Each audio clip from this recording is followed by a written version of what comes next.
All right. Welcome in. Waiting for J-Man. Obviously had a little something on the home front, so he is on the way.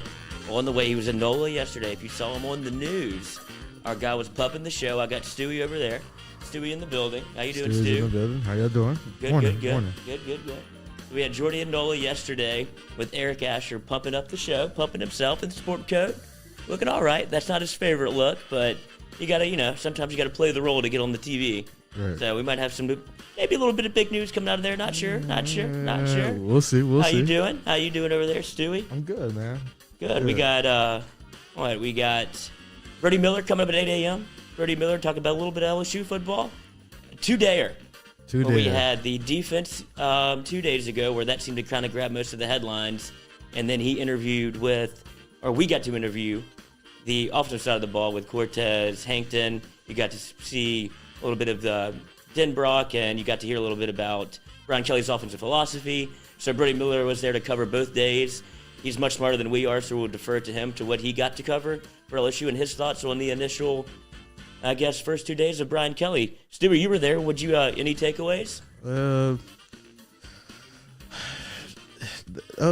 Mike Denbrock was really coach. It was coach speak. It was coach speak. Yeah, I mean he's an older guy. He's an older guy. He's been there before, so it was more of like offense isn't ready, work in progress. Get the ball to the athletes in space, saying all the right things. And that's why I don't put a lot of people are kind of flying off the handle at these press conferences. I really don't put a lot of stock in these because what are they going to say?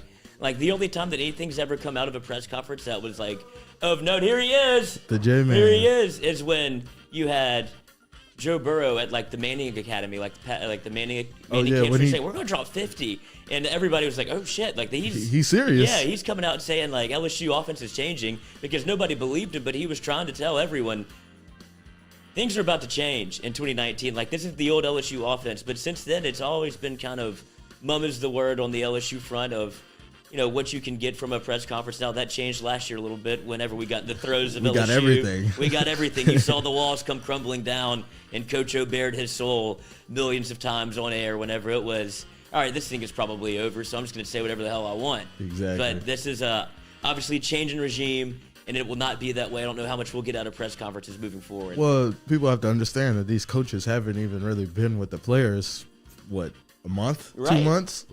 They don't even know the players, let alone the other coaches that they're coaching with. And Denbrock also said that too. He was saying how he walked into the offensive meeting staff and it's kind of like he knew these guys. So that's a good thing. They're gelling. The coaches are gelling. And he was saying it was important for the players to see the coaches gelling because that means they're getting along. And that means the players will take a lot more from the coaches if the coaches are getting along. Yeah, and I think that was probably one of the main takeaways is that they're not getting up there and they're not BSing you. They're saying, look, we weren't ready. We threw the staff together late. We're trying to get to know everybody.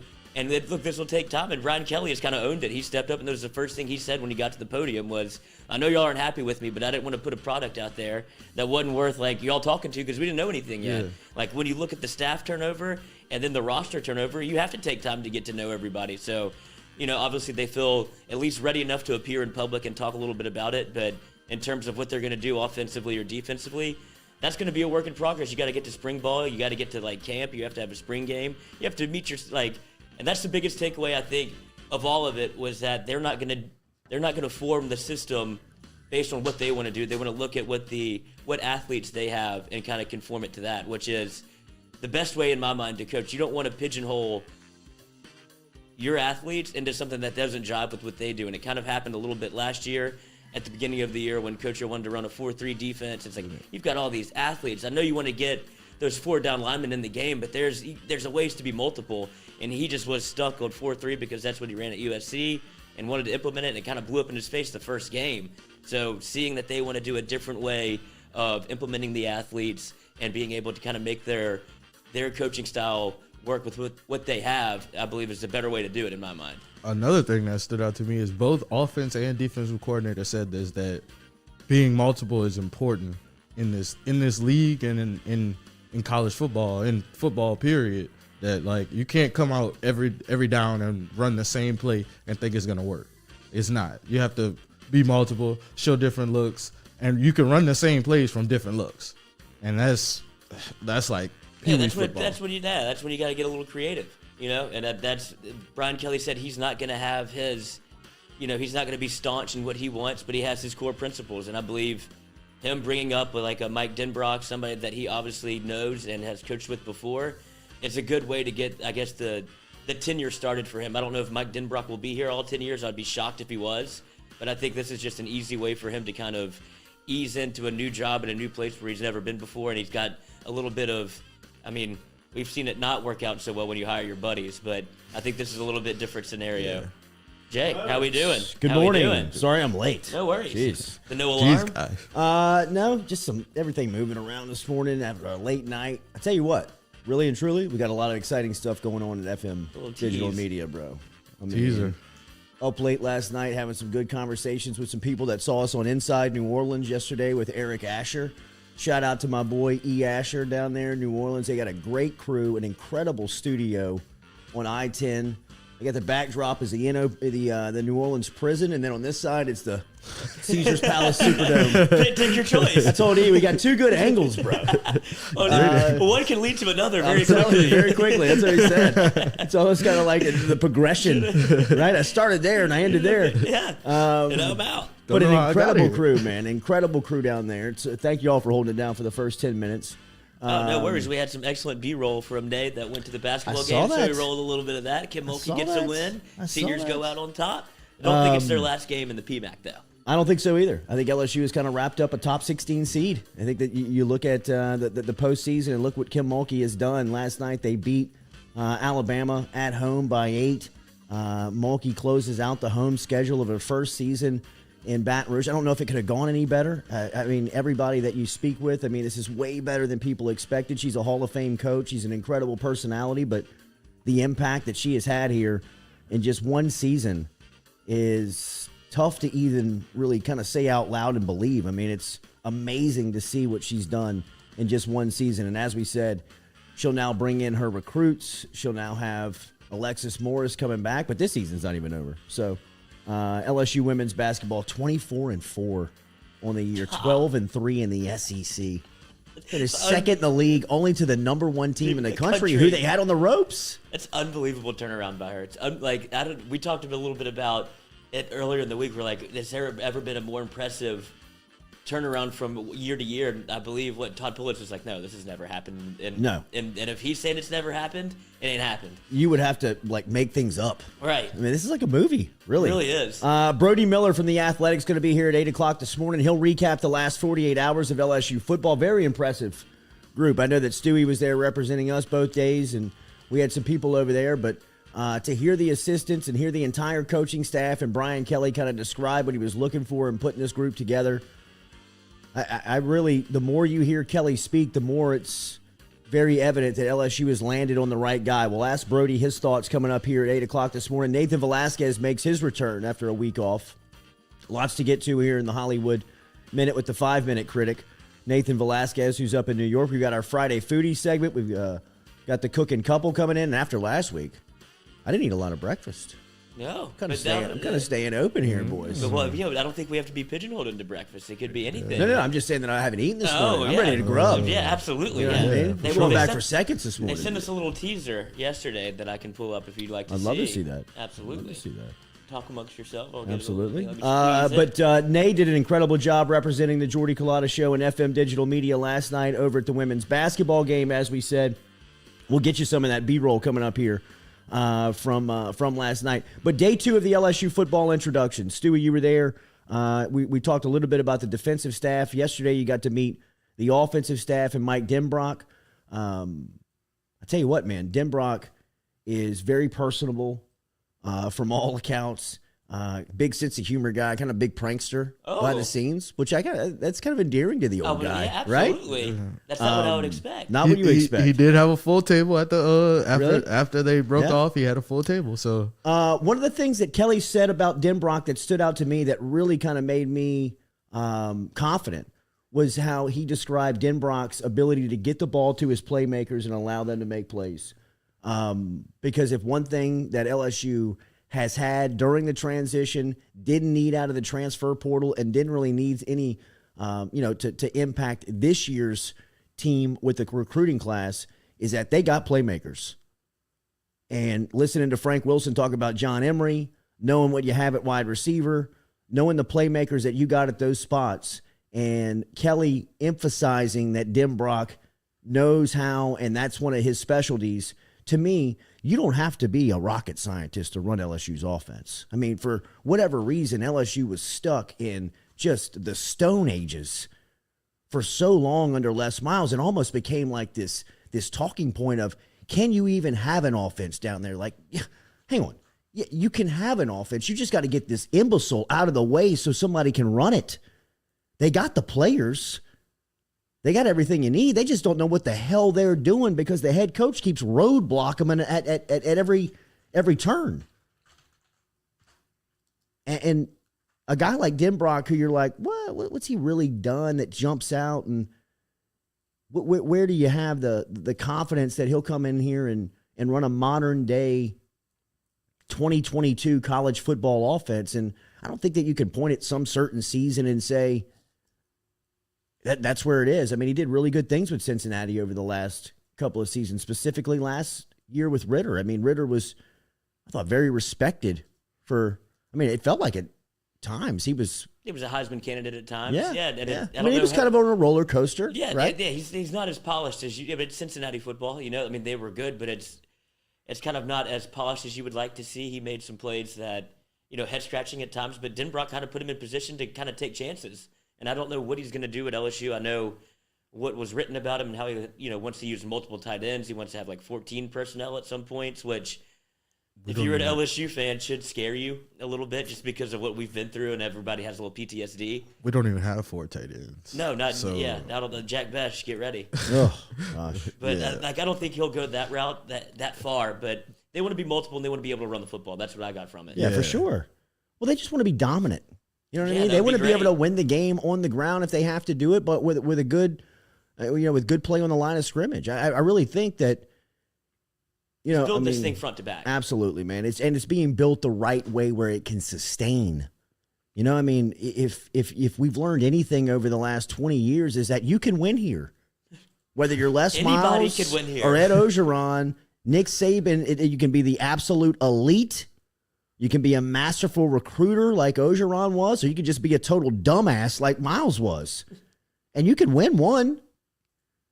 But the thing that's most frustrating about LSU is that with the amount of players that the state produces, I mean, you should be a consistent contender in college football every single season.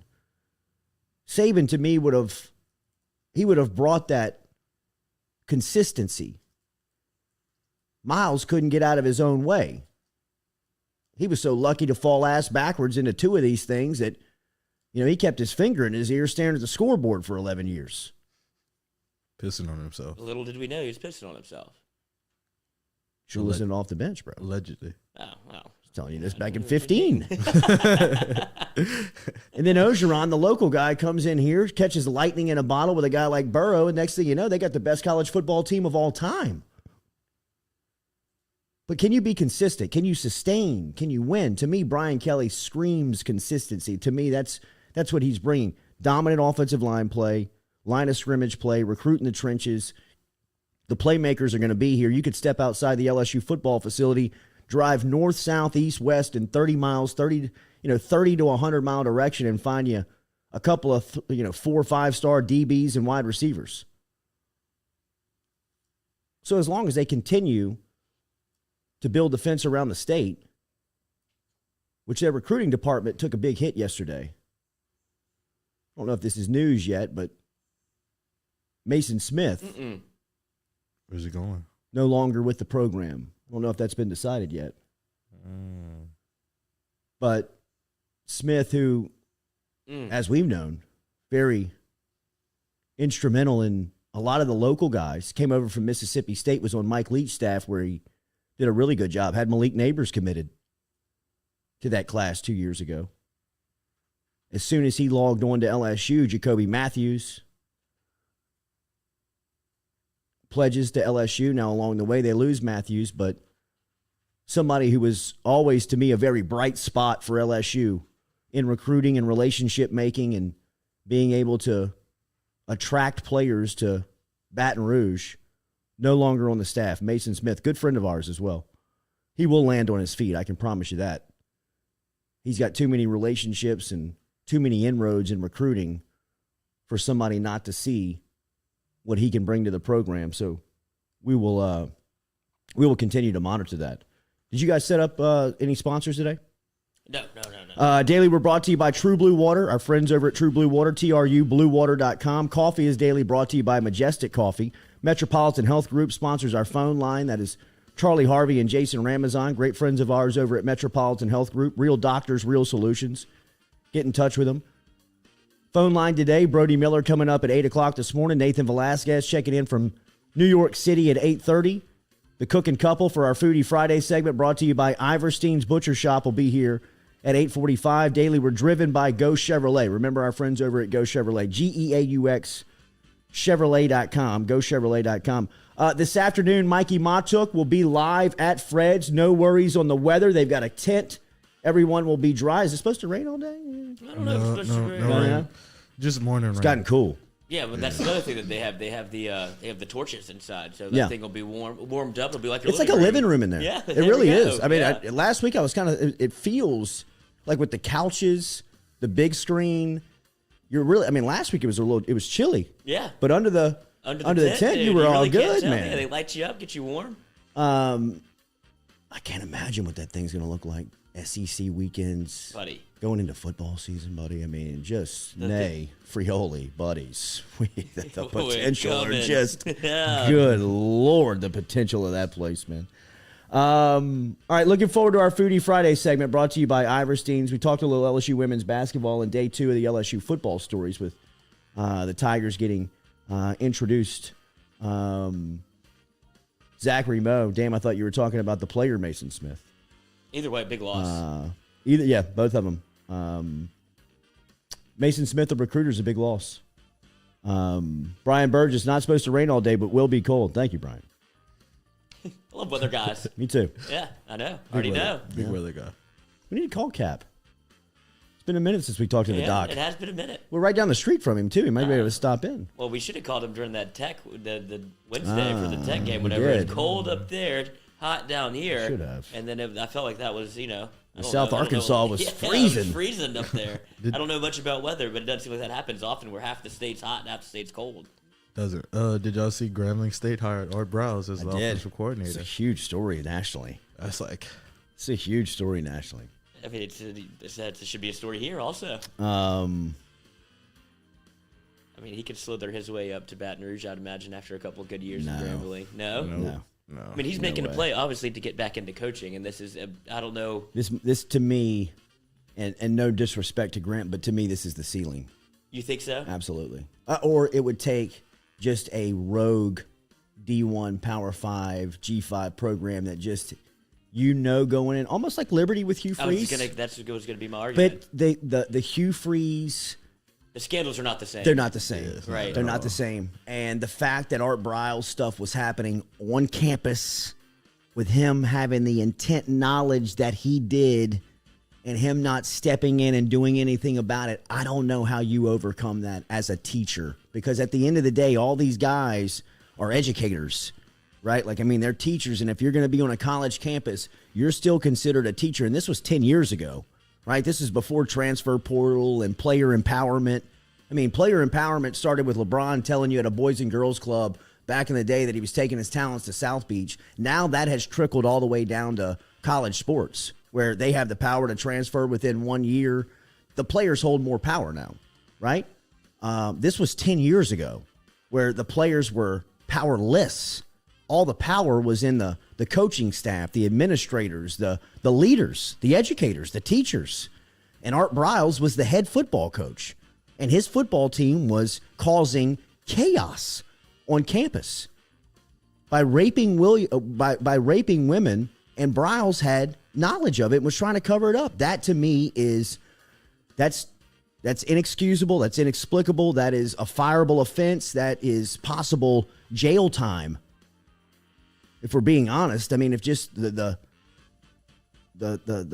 simple, not standing up for, just the human element of it. having a knowledge of that and trying to cover it up and not trying to help the people who are being harmed as an educator on a college campus. You know, from a human side, that is despicable. But from a career side, that's suicide, isn't it? You would think. Yeah. Like that would be career suicide for a football coach to know that that's going on his campus, cover it up, not report it, and just try to keep business as usual. And that's ultimately what Briles was doing at Baylor. Is he a great football coach? Is he a smart football coach? Non-debatable.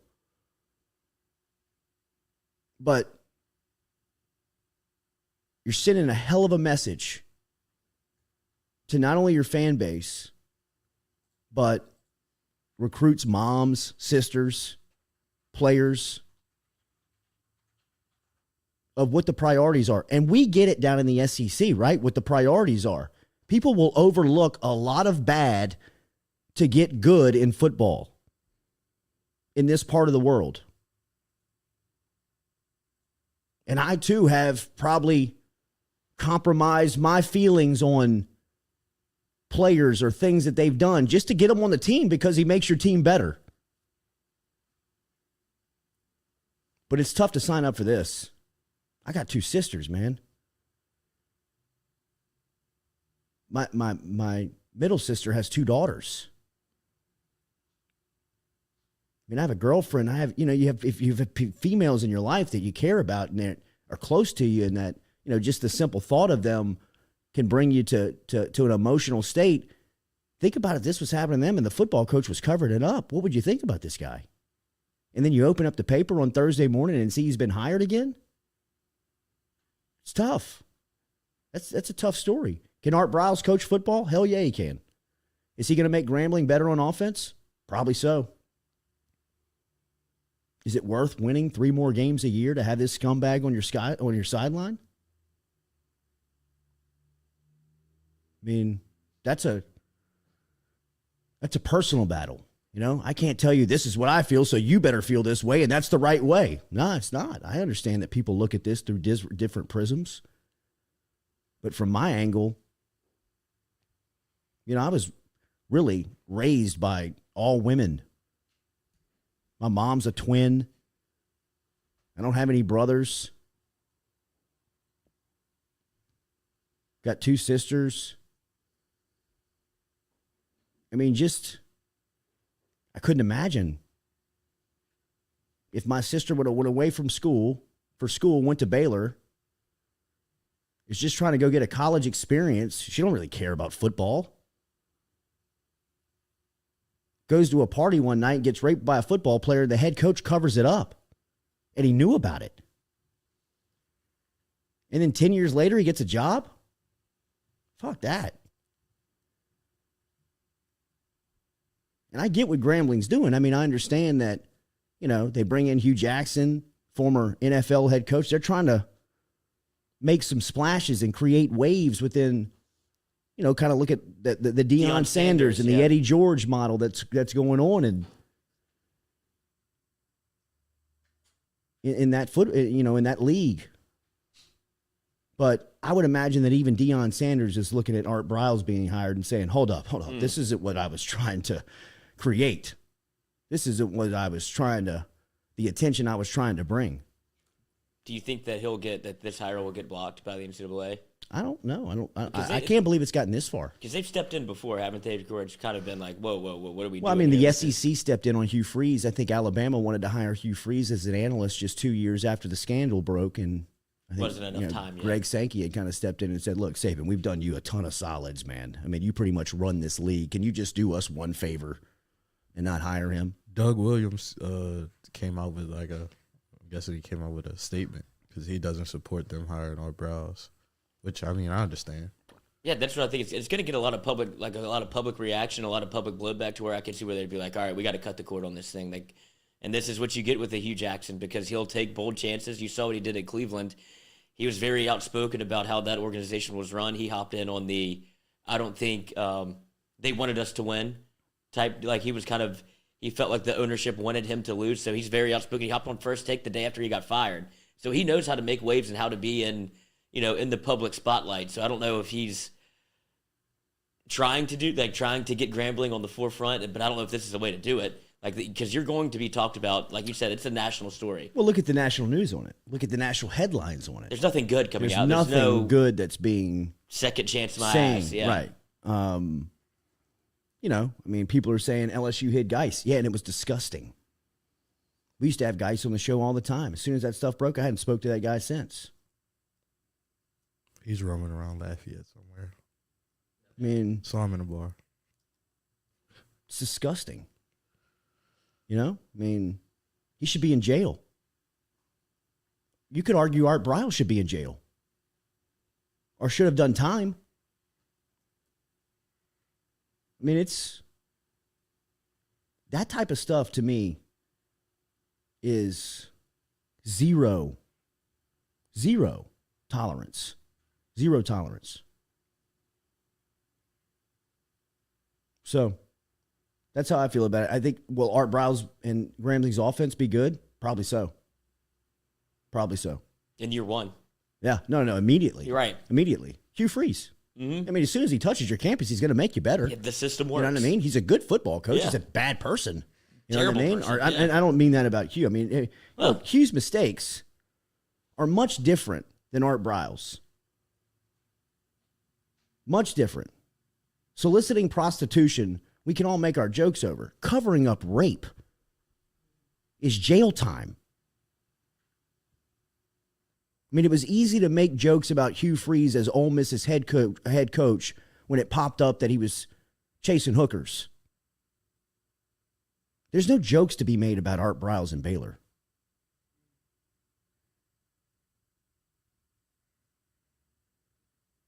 No easy way to transition out of that. Let's take a break. We'll reset. We'll be back here, and we will talk to Brody Miller in 30 minutes. Miller will be here to give us his thoughts on the last 48 hours of LSU football. Tigers introduced their staff. Brian Kelly introduces his entire staff. We'll get Miller's thoughts on that coming up here at 8 a.m. this morning. We got Foodie Friday coming up at 8:45.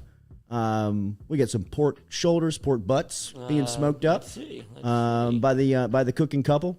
And then Nathan Velasquez here at the wow. They did a lot of text to cover up kind of what they use. They gave it a little secret, They get to ooh. This is where egg on my face. Crock pot. He's like, bro, I got the smoker going. Crock pot. What do you think this is, college, Yeah, kid? exactly. Yeah. Smoke more weed, dude. Yeah, seriously. I'm working over here. Yeah, I'm working on it. Cajun Ready Mix Concrete. Remember, CajunRMC.com. Cajun Ready Mix Concrete can help you out with any job that you have today. No job too big, too small, whether it's municipal, industrial, residential. Get in touch with Cajun Ready Mix Concrete. Online, CajunRMC.com. We're back with more of the Jordy Culotta Show, driven and powered by Go Chevrolet, here on this wet Friday.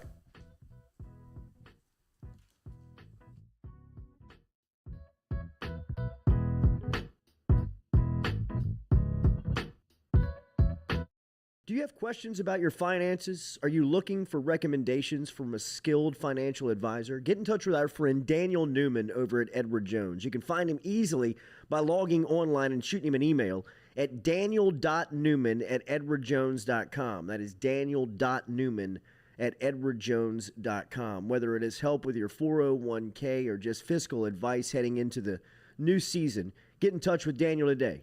Best way to do it? Email him, daniel.newman@edwardjones.com. He's our experienced financial advisor. Let him be yours, daniel.newman@edwardjones.com.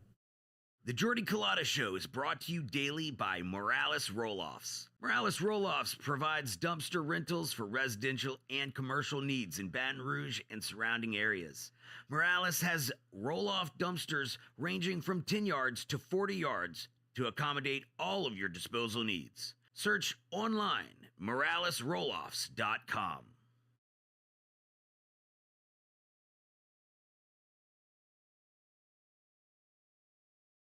The Jordy Culotta Show is brought to you by A-Bears Lawn Maintenance. Commercial or residential, A-Bears Lawn Maintenance is ready to work. A-Bears can tackle all your homeowners association requirements. Call Blake at 225-485-8022. A-Bears Lawn Maintenance.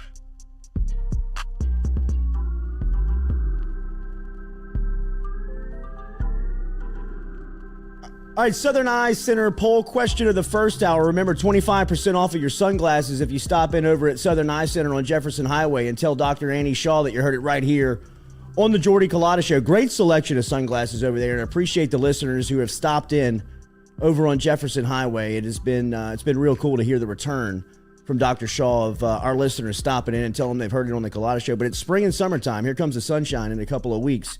If you need a good selection of sunglasses and you want 25% off of name brand eyewear, stop in and see our friend, Dr. Annie Shaw over at the Southern Eye Center. If you're an athletic director, if you're a decision maker, do you hire Art Briles?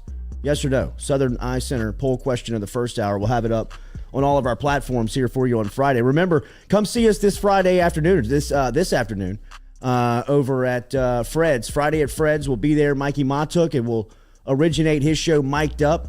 That'll start at 3:30. We'll go 3:30 to 5:30, just like we did last week, or go at least as close as we can to first pitch with LSU. Paul Maneri, again, confirmed for this Friday. I thought Maneri was as good as we've seen him with the press last week. Him and Matuk and Renato and Jared Mitchell, a couple of his old players up there with him, interviewing him. He was very loose, telling good stories. So if you want to come in and do a little pre-gaming, tell your friends. I want to start a little tradition here on Fridays of LSU baseball home games. Every LSU baseball home game Friday, Mic'd Up, Mikey Matuk's Mic'd Up, will originate from Fred's in Tigerland. So, man, we're excited about it. We're fired up. So if you're moving around this afternoon, come stop in and see us. All right, so we talked LSU football. Nay just threw me the stat sheet from last night's LSU basketball game, women's basketball game, and Alexis Morris had another. Did she have 0 points? Is this right? She got hurt. Oh, she be all right? Asking the wrong person. Kim Mulkey said knee strain. I don't know that. MRI today, I think. Yeesh.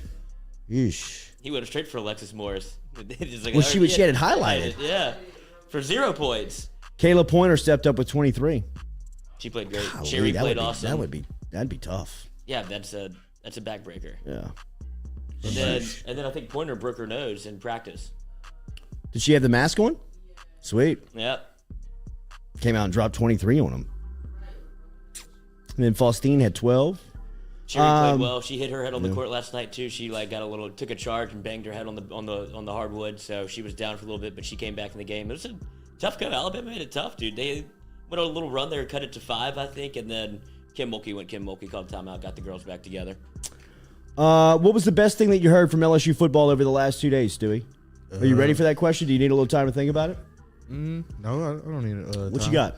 I really enjoyed Cortez Hank thing yesterday. Uh-huh. He gave a lot of insight on being a Louisiana kid and understanding what a Louisiana kid, like how these kids understand what it means to be a receiver at LSU, and how he understands what it means taking the task on being a receivers coach at LSU. I thought Frank Wilson talking on John Emery was good stuff. That was John Emery seems like he's ready. If John Emery doesn't get it this season, I mean, he'll be selling insurance in 2 seasons, right? He'll still get a shot, I would imagine, but he has to give. He better make the best of this one. He's got to play. He better make the best of this one. I mean, there's not enough film.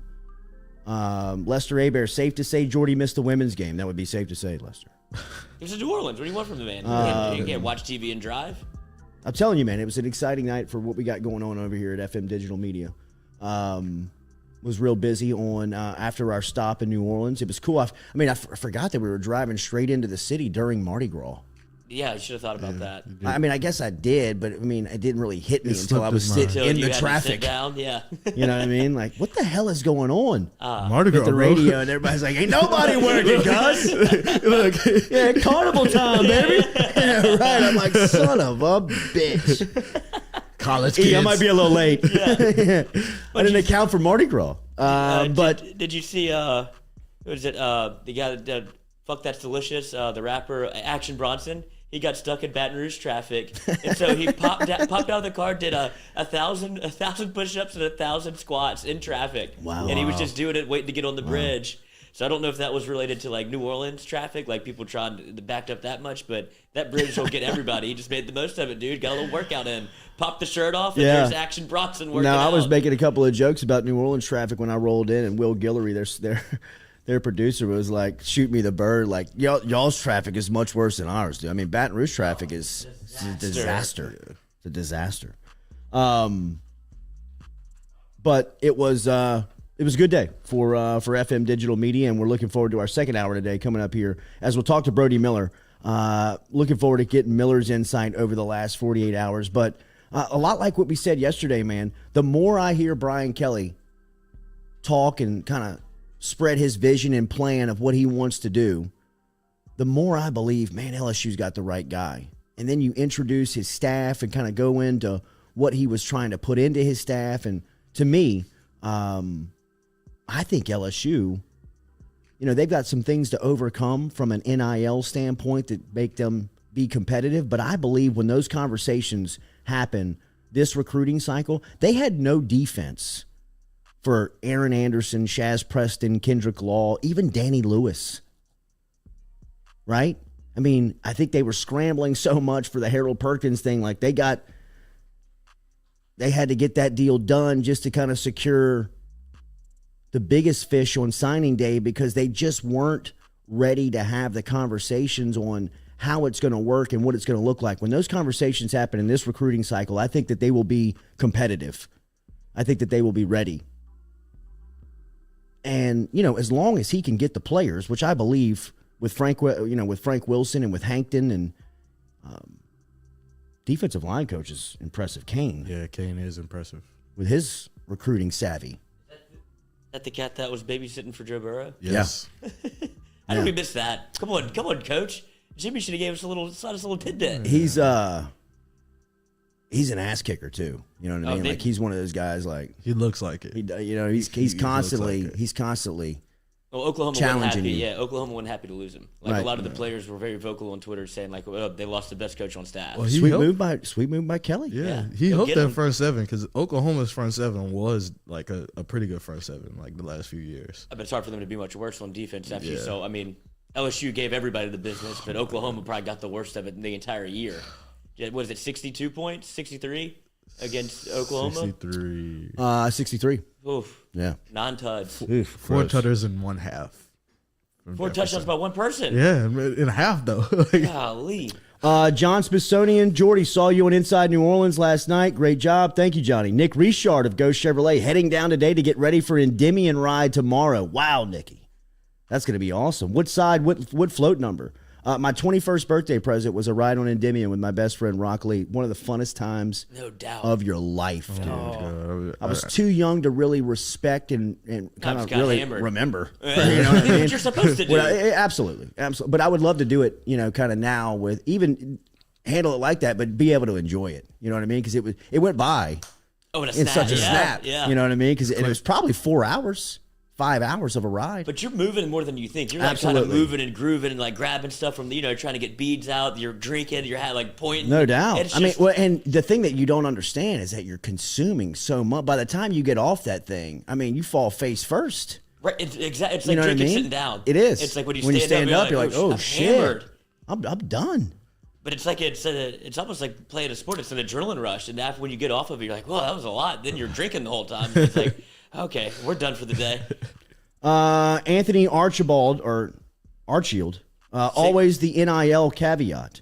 Yeah, Anthony, it's a huge deal right now in football. I know we talk it all the time, but until LSU gets caught up with their competition, they're going to lose those players. And I was just reiterating that in this recruiting cycle, I think they'll be prepared for those conversations. Siggy's on the float. No Siggy's on the float because they're all built by wood. They're all wood built, and so there is a strong and whoever is kind of like the backup guy on the sideline, whoever's the no smoking guy on the float is usually an asshole. Oh, you know what I mean? Well, imagine trying to be nice about it. Right. Well, you can't be. Right. So watch yourself, Nicky. No smoking. Nick Richard, float 24B, driver's side number 4. Hell of a scouting report, buddy. Go, batting cleanup. What a Golly. spot. That's a great one. What's the theme? Keep peppering Nicky. Yeah. He's got Cody all of it. Boudreaux, I love Coach Preston and don't want to dump on Shaz, but I'm not concerned about losing Shaz Preston. All right, I get you. I understand. Brian Burgess, it's NIL's fault that that will be the narrative for the near future. NIL is the LSU's fans' best friend. Perfect built-in excuse for losing. No, not at all. They better catch up or they're going to be losers. Brian Burgess, first parade I rode in, I learned it was a marathon, not a sprint when it comes to drinking. Absolutely. Anthony Archibald, we're sticking with that one. All right, appreciate everybody interacting with us here on the Jordy Culotta Show. I don't know, man, about Mardi Gras this weekend. Would you do it? Somebody got capped on the parade route. Really? Yeah. And it's the first time it's happened in a good while. Like usually it was respect the respect the kinda carnival. knew to respect Mardi Gras in New Orleans, and it's like their first shooting in a while during a parade route. So Really? watch yourself, Nikki. When they're like 50, bulletproof vest, Um, hang upside down. Kidfolk76 says Matt House was sounding like Dave Aranda on the slick. Very impressed. I think kind of House Yeah, is kind of House the, is, he's kind of somebody that we're not talking about that was pretty impressive. I mean, was watching the quote tweets that Tyrann Mathieu was putting out on him. Obviously, a lot of love. He calls Tyrann Mathieu T5. T5. Like, I like that. Me too. It means It must be like his down home. right. It means he has like a really good relationship with all the players. Like because he was a linebacker coach and Tyrann's a safety, so it means he has a relationship. Why 5? I don't know. Because that's what they call him in New Orleans. Like Oh, what's up, Fifth 5? Ward? Like Yeah. it's Okay. it's like a saying. Yeah, and then they okay. just call Tyrann Mathieu T5 because he calls everybody 5. Yeah. I've heard. I've heard of this. What number Heard did of he wear at this. St. Aug? 14. He was 14 at St. Yeah. Aug? But Gregor did. Kelly didn't explain why he demoted Denbrock ever. No, nobody's going to ask him that right. first. I mean, that would be a Stewie question. Yeah, Coach, I got one. Yeah. Seems like I didn't work out too well whenever you Jacob demoted him, Stewart from the fired Jordy him. Culotta Show. What was the deal with Denbrock at Notre Dame? Why'd you demote him? I'll have a follow-up after. Yeah, and I'm in your parking spot. Nick Richard has 2 extra extravaganza tickets to the Superdome tomorrow night for the Endymion Ball if you want them. Nicky says the price tag on them is free. Wow. Nikki, throw him to the show. Yeah. Me and I'll Lloyd. meet you down Yeah, there. we will meet you there. You'll regret this immediately. Wes Shin, Mardi Gras is weird this year. I get that. Yes. First one back, is it? They didn't have Mardi Gras last year, did they? No. No. So it's the first. This is the first back. one It since the should- COVID spreader. It should be a It should be. banger. It should be a banger, be. but I mean, Too you gotta much, think about it. Too much going on. Too much stress. Too much stress in the city. All right, 10 minutes from now, we'll talk to Brody Miller coming up. If you've got a question for Brody, anything that you may have heard over the last 2 days from LSU football or you're curious about, get inside of the chat app, inside the bunker, and we'll make sure and ask Brody coming up here in 10 minutes. Let's just say we're talking about Matt House. You see what he said about former players? Like, he's obviously been in NFL locker rooms before. Sure. He said that LSU Yeah, players most prideful, huh? are the most prideful about LSU. How can we help? What can we do? Like, the alumni base is so strong, and for Frank Wilson to come back and be able to get not only Leonard Fournette in, but he brought somebody Jeremy Hill. else, Jeremy Jeremy Hill Hill, back in. Like, Jeremy Hill should already be in the building I agree. as much as he wants. Agree. He's right down the street. But for them to be able to get, like Frank Wilson, to get them back, and then Matt House to realize, hey, LSU is a gold mine for not only NFL talent, but they want to give back. Like, how can we get these guys more involved? I believe there's no wrong answer there. Like, you want Tyrann Mathieu around campus. You want Darrell Williams around campus. You want Clyde around campus. Like, to know that love isn't just on TV, it's like for real in the locker room, means a lot about like NFL SU. Know who's on your roof. Feel the steel. Call Steel Henry today if you're going to go with Hargrove. Hargrove Roofing down here serving all of Louisiana. Our guy Steel Henry is down in South Louisiana. He's based in Lafayette, but if you need anything done with your roof, call 318-229-7266. 318-729 318-229-7266. 318-229-7266 is how you get directly in touch with Steel Henry today over at Hargrove Roofing. They've got locations all throughout the state of Louisiana. You can call today to get a free estimate. Steel Henry can work with anyone in South Louisiana, no matter where you are. Just get in touch with him. He'll come see you. 318-229-7266 is the phone number to directly get in touch with Steel Henry from Hargrove Roofing, who is a proud supporter here of the Jordy Culotta Show. As there Feel you the go. steel. There you go, bro. We have felt the steel. Oh no. Okay. No. Jordan- We were roommates. We did live together. Jordy, a little Roommates movement, twice. a little movement on the TV front for the NFL. Troy Aikman chose ESPN I yesterday. saw that. Sean McVay could get $15 million. Monday Night Football. Getting in it, bro. Is Troy that? Do people like Troy that much? ESPN. I always kind of Was it like. 17 mil? I always kind of liked the duo of Buck and Aikman together. Me too. Right, like I kind of bought them as a pair. Package. I as a always thought they couple. were a package. Me too. Because Troy's been loose lately. Like he has been Very enjoying much. his time up there after I guess. Well, I think he saw that Romo money. Yeah. Well, not only that, he saw Romo being able to like have fun with it a little bit more. Then Troy was like, I'm gonna say whatever I want. Like I'm good. Like the people not only expect me to be in the booth, but I'm gonna start doing it a little differently because of, Peyton and Eli. And it's like we can loosen this thing up a little bit. Yeah. So it'll be interesting to see what he does with Did they ESPN. announce his broadcast partner? I mean, it's not going to be Steve Levy, is it? No, they're reshaping the I was entire gonna thing. say, yeah. I think I wonder who's going to be the play-by-play But next it- to him. but Did his- they go after somebody like Al Michaels? Al Michaels is out there. Al Michaels is out Amazon's trying to close the deal with there. Michaels. I know. But- But if ESPN's throwing around $17 million a year for Aikman's Aikman, deal is 5 years, $90 million. good Lord, man. Goodness gracious. I mean, if I'm Sean McVay, what's the debate? Like, what are you thinking about? To get paid $8 million a year to coach an NFL team that you got to stress every hour of every day, game plan and personnel, roster, injuries, or I can pay you 90 over 5 to call the game on TV and you can play golf 5 days a week. Get 90 million. Are you kidding? Like, what are we even debating? What are we thinking about? What's the issue? Like, Sean, bro, shine your ring. Tell LA, thank you. I'm going to Amazon. I mean, like, to collect. I mean, what was LA paying him? What did they pay him? LA's $8 paying him million? $8.5 million. Okay, Sean McVay's the only coach right now in the NFL that I would absolutely break the bank for. If you're an Right? NFL owner, If I'm an NFL owner, give me one other coach that you would break the bank for. If McVay came in and said, I need $20 million, if I'm Stan Kroenke, who owns the LA Rams, I'm coming up with a way to get that cat $20 million a year. Anybody else, I'd say, you know what? We'll figure it out. But if McVay is using the television gig as leverage versus the NFL, I mean, is there a sweeter spot in sports to be leveraging this new television money as a guy like Sean Payton? You know how easy that decision for Payton probably was now, looking back on it? well, look what he's doing, dude. That's what I'm saying. He looks He's so at happy. the parade. Golly, eyes are a little glassy on Well, Sean. he don't have shit to worry about. Promo code Jordy I One, was gonna Sean. say a little relief, man. Absolutely. Some drinks in there. I mean, it's a parade, cuz. You don't have Payton's to worry. Blaze. Look at the guy in the coach. back. Yeah. But that apparently Sean like slithered in. And he was like, "Shh, don't tell anybody I'm here. I'm just trying to enjoy the parade, enjoy my time." Hey, Sean, come over here, bro. It's all good. Yeah, We're not trying to yeah, tell anybody yeah. about Yeah. you. We got It's all food too. good, yeah. I'll block the wind. You want to play? Little popcorn shrub from the relief med. We just popped out Pop here. that thing in. Um, But this is why people want to go into the booth. You get to do stuff like that. Why If he not? was the head coach of the Saints. Why like, not? He wouldn't get any blowback Why because not? he's so established. But now we don't have he's to worry worried about the it. draft last year at this time. He's worried about who's going to back up Jameis Winston. Who's going to, like What's Michael Thomas doing? Yeah, right. What's his headspace like? Now I could give a fuck about Mike Thomas's headspace. If you don't want to be here, don't be here. Come to the parade if you want. Yeah, it's whatever, man. And they're going to pay me 15 to 18 million a year to call it on TV when I was making 11 to coach you. Forget it.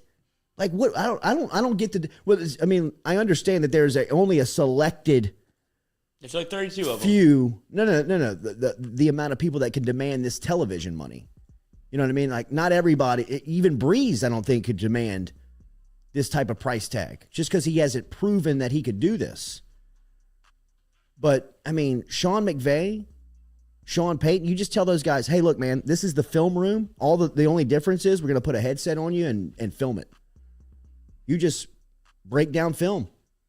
When they break the huddle, when they get on the ball, you just tell us what you see, what they're going to run. The reason why Romo's the highest paid in the game right now is because he's just telling everybody what's going to happen before they see it, before it happens. I mean, Sean Payton and Sean McVay got to be like, ha, Run circles are you around kidding him. me? I can do this in my sleep. I coached Tony Romo. I taught him that. But they said that there's John Quav, if I was an NFL owner, I'd pay $20 million for Bill Belichick. I think he makes 17 right now. So I agree with you, Quav. Well, that's just a longevity thing. You don't know how much longer he's going to be around and coaching. But Belichick can name his price. Yeah, absolutely. And he would be terrible on television. Or would he? I think there's Or would he? Loosen Bill up, he might be pretty What if good. Belichick was Belichick? Like, I like the 3 wide set here.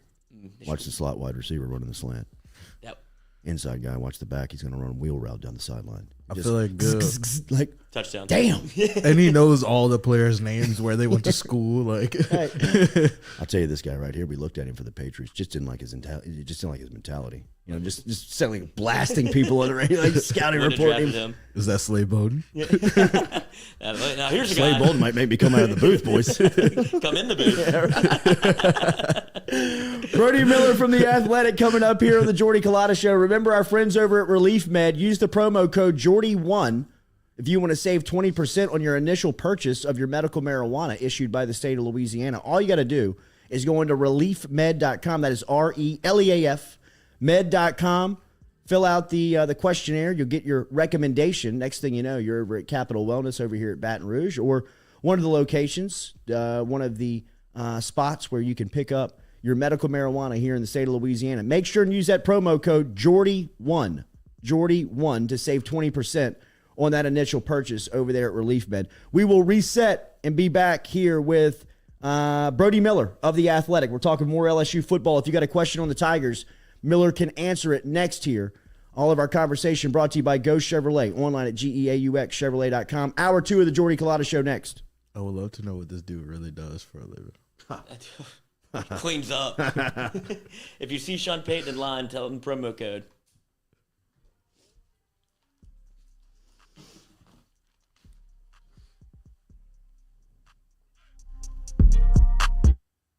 The Jordy Culotta Show is brought to you daily by Morales Roll-Offs. Morales Roll-Offs provides dumpster rentals for residential and commercial needs in Baton Rouge and surrounding areas.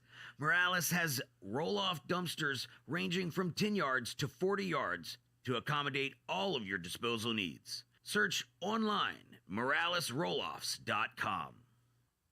Do you have questions about your finances? Are you looking for recommendations from a skilled financial advisor? Get in touch with our friend Daniel Newman over at Edward Jones. You can find him easily by logging online and shooting him an email at daniel.newman@edwardjones.com. That is daniel.newman@edwardjones.com. Whether it is help with your 401k or just fiscal advice heading into the new season, get in touch with Daniel today.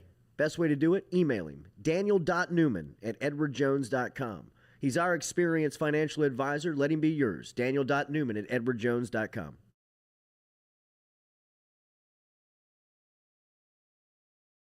Go Chevrolet is proud to announce Go Express Auto Sales, the new used car lot located in the capital city of Baton Rouge, Louisiana, at 11522 Florida Boulevard. Go Express Auto Sales is online at goexpressautosales.com, or you can search them on Facebook and social media at Go Express Auto Sales, the newest addition to the family of Go Chevrolet. Remember, Go Chevrolet is located down in Laplace, Louisiana, but now welcoming aboard Go Express, the new used car lot located in Baton Rouge, Louisiana at 11522 Florida Boulevard.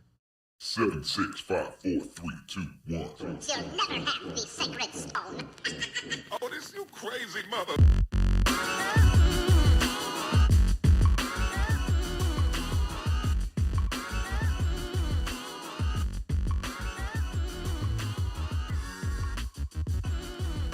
All right, welcome back here to a Friday edition of the Jordy Culotta Show. Stick around. Our Friday foodie segment coming up. Compliments of Iverstein's Butcher Shop. Our good friend Galen Iverstein serving up the Cooking Couple with a couple of pork shoulders and pork butts this week. The Cooking Couple will be in the studio coming up inside of the next hour. We'll be eating good here.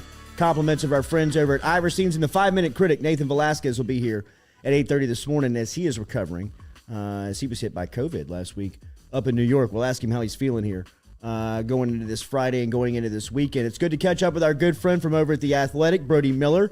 I'm sure Miller has been looking for stories and looking for ways to create some type of interest around LSU football, as everybody's been silent and hiding over there. Nobody has been heard from. The coaching staff finally introduced over the last 48 hours by Brian Kelly, the head coach, and Miller has got excellent reads over at The Athletic. He's a great insider for LSU football. Make sure that you are following him on Twitter at Brody A. Miller, and you can catch him routinely right here on the Jordy Culotta Show. Happy Mardi Gras, buddy. Good morning. How are you? I'm doing fantastic, man. Happy Mardi Gras to you. Hopefully I'll be in the quarter in the next 3 to 4 hours. Absolutely. I know that you're down in New Orleans with living down there. I was down there yesterday. What's the buzz? What's the feel? It should be a beautiful day. Absolutely, yeah. It looks like it's going to be like a nice day with like a little wind and breeze, so I'll take it, man. The vibe's very good down here, absolutely. I unfortunately had to miss music for personal reasons, which was a huge bummer. So I'll make up for it today, don't worry. Oh, nice. What was the last 2 days? What did you hangover? Yeah, right. Your secret's safe with us, buddy. What did you learn over the last 2 days about LSU football? I know that obviously they have been quiet and recruiting and putting together staff and players, and they finally introduced everybody over the last 2 days. What'd you make of it? Yeah, it's tricky, right? Because you know as well as I that there's probably not too much real, roster insight or things like that we really got because one, they haven't even really worked with most of these players, and two, they're not exactly going to tell us too much. But still, we did learn a good bit about how a lot of these coaches think and kind of what their plans are and what their styles are. And quite frankly, we've learned a lot of their stories, which I think hopefully will be some good pieces from The Athletic and a lot of other places over the next few weeks and months. But, I think one thing that was insightful is I think one of the biggest questions we all had was what in the world is LSU's plan at center? And, of course, I'm not ruling out a transfer coming in the next few months, but it was informative that Brad Davis, offensive line coach, did tell us that he's pretty much cross-training the entire offensive line to play different positions, including 6 different, tackles and guards trying to learn to play center right now, including, Garrett Dellinger, their highly touted tackle, and Marlon Martinez, a guy who I thought might compete for starting the job at guard. I think they have some guys that they really think they can cross-train there, and Kelly's kind of put a lot of an emphasis on Davis finding that center on the roster. So I thought that was informative, absolutely. What's the best thing that Kelly has done, in your opinion? Not best, I don't know, that's a bad way to put it, but the most impactful thing that you think has been done by Kelly in the short time that he's been on the job? I mean, it's the answer is probably like the most talked about, so it's not exactly going to be the most interesting, but I think the most impactful will probably end up being just the staff he's hired. The Louisiana connections, your Frank Wilson, your Cortez Hankins, even your Joe Sloans, who doesn't get talked about as much.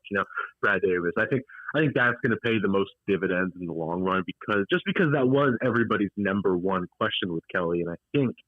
Obviously, maybe that first sign class didn't show it, but I still do think that's answered a lot of those questions everyone has, and then of course the other thing is, just the transfer portal. I think they've done, and I've said this before on the show, I give them a lot of credit for how they've attacked the portal. They didn't just aimlessly throw out scholarships. I do think they did it in a pretty disciplined way, which is impressive considering it's 13 guys, that they did factor in the right kind of guys and character guys, and they strayed away from a lot of really talented guys who, from what I understand, they were just like, hey, he has a little red flags or things like that. They're just like, that's not what we need for a rebuild. So I think they did a good job with that as well. What did you make of Matt House, the defensive coordinator? Yeah. We're talking about, I think, when he was up at his press conference, right, like at the podium, he was a little more, rigid, probably a little more nervous, right, and things like that. But then once you got him, at the table, alone in the room, he was really great. I think he's a really sharp guy who actually talked in depth about, how he goes about defense and all these things. And I think he's a guy who, one, is pretty personable. I think more personal than he even came off in that podium session. But I think he's a guy who is going to connect with players pretty well. And I think he's just really sharp. I honestly do believe that. And he's a guy who proved how good he can be as a defensive coordinator, but then being able to then take his coordinator experience, then be an NFL linebackers coach, which is kind of an entirely different skill set, and then bring that back into being a higher level coordinator. I think that's a really, really good marriage. And yeah, they didn't really tell us what their front's going to be, but I think, and I joked on Twitter, I'm like, there's never been a coach who said, I don't want to be multiple. But so I'll roll my eyes at everyone saying they want to be multiple. But what I thought was even more interesting, though, was the way House and others and Jamar Kane and so on talked about. It's not like they just want to be multiple. They are literally in the process of figuring out the strengths of their guys. For example, can BJ Ojolari be a 3-4 outside linebacker? What can some of these D tackles do with more of a 3-4 DN? How versatile can they be? They're in the process of figuring that out, and then they will cater their defense to what they can do. And I say that because I think there were a lot of times the last 2 years where it was more like a mandate of this is what you are and this is what we're going to be and things like that. I think it's literally going to be figure out what they can do and cater their defense to get the best out of it. Brian Polian, as the recruiting coordinator, it was good to hear from him. How do you imagine that dynamic behind the walls working with Wilson, who, I mean, let's be honest, there's not a more dominant recruiter in the state of Louisiana than Wilson, but just the recruiting room. I don't know if you saw as well, it looks like they've released Mason Smith out of that room, so they're making changes to that side of the office, it looks like. Yeah, I think the way I envision it working is kind of Brian Polian is more I'm trying to think, there's no perfect comp, more the general manager in that, if we're using that analogy, the guy who's overseeing and is still going to be doing a whole lot of recruiting, but the guy overseeing while, your Wilsons and so many others I'm not taking credit away from Sure. are the guys who may be a little bit more the guys who are just like really make these massive impacts. I think that's how it's always kind of been explained to me. Polian's the one putting the pieces in play a little bit more, thinking 5 years down the road, Matt putting the boards together along with, your Will Redmonds of the world and your J.R. Belts, of course, they're all involved in that. But I think, he's kind of more that while, Frank Wilson's your star or other guys are your stars. I think that's the best way I've always understood that dynamic. But I also give credit to Polian for going out of his way multiple times on Wednesday to kind of say like, hey, I would be foolish not to unbelievably lean on Wilson during, this, especially early, to be like, hey man, I'm not an expert on this. Why don't you, take over on this? Why don't you fill me on your perspective? So it does, and Polian's a former, head coach. So I do think he has a good sense of how to delegate and do these things. So credit to him so far, at least. I thought it was very positive news on what Wilson was spreading on John Emery yesterday. What do you know of Emery, and what do you expect of him going into his final spring? Yeah, I've heard just so many mixed things, but it's hard to tell what's what because, everything I had heard is that indications are he should be eligible and that he has bought in. And I know you've said the same on your show that does seem like he's turning a corner. And honestly, I think you and I both thought he was turning a corner, mentally and kind of his discipline going into last fall. Just obviously the academic issues caught up to him. So I have heard mainly positive things, but there's also just a lot of people, I think, in that building who, if you ask them, they say something that basically alludes to like, I'm not going to get my hopes up until it's there. Sure. And I think that's a lot of fans, honestly, with John Emery. Just the idea that, this guy is a super talent they've been hearing about for literally 4 years now, and they're just kind of waiting for it to all come together. But everything I have heard has been mainly positive. I think a lot of people are just kind of skeptical. Do you think that they're done shopping quarterbacks in the transfer portal? Oh, man. I think I wouldn't put my money on another one coming, but I do not think they're not going to pursue a really good quarterback if it comes open. And at one point, Mike Denbrock was asked directly that toward the end of our session yesterday. And, he thought about it and he was like, I don't know. I mean, he's like, probably not, but, it's foolish to rule anything out. So the sense I've always gotten is, yeah, man, if Caleb Williams did text you one day and say, I want to come to LSU, you're not going to say no. But at the same time, I don't think it's an urgency, but I could be hearing wrong. Where's your confidence on that position group, that room going into the season? Quarterback. I'm curious your thoughts as well. Yeah. I think it falls in that category for me of, one, I trust Brennan.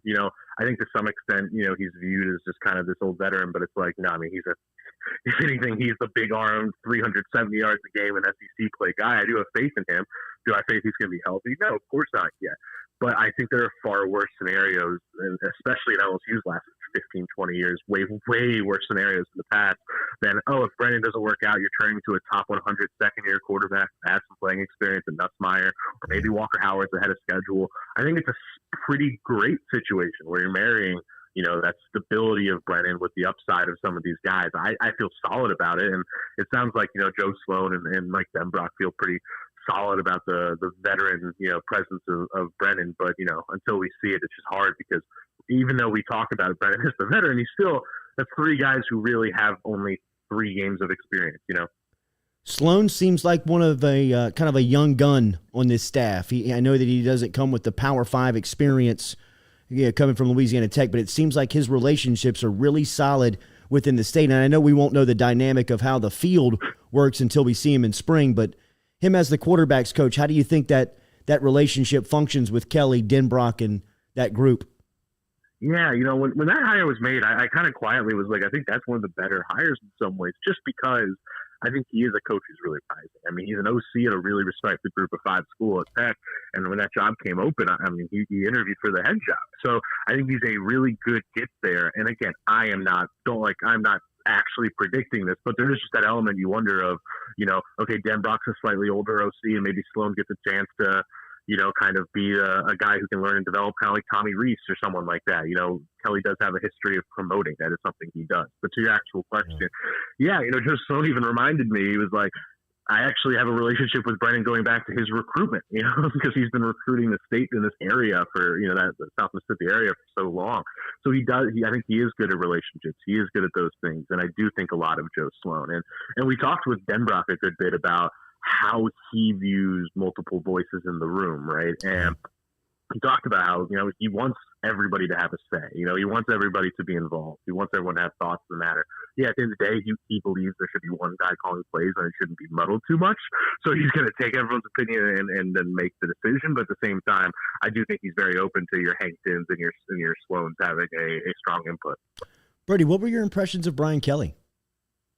Yeah, I think it's notable that I think it's clear he's on a mission to prove, he is a personable guy. You know what I mean? I think it's been notable through both days. He's very clearly, I'm not saying this is an insult. I mean, this is a positive too. He's trying to make jokes. He's trying to show everyone like he is kind of a fun guy, because I think so much of the narrative about him was like grumpy Brian Kelly. And by the way, there are versions of him that are absolutely that. There are stories of him these last few months of him being that. Yeah. But there are also people who tell you he's incredibly personable, and all that. So I think my big takeaway through not just these last few days, but these few months is I think he's a little more personal than people give him credit for. I think he's a better recruiter, one-on-one than people maybe give him credit for.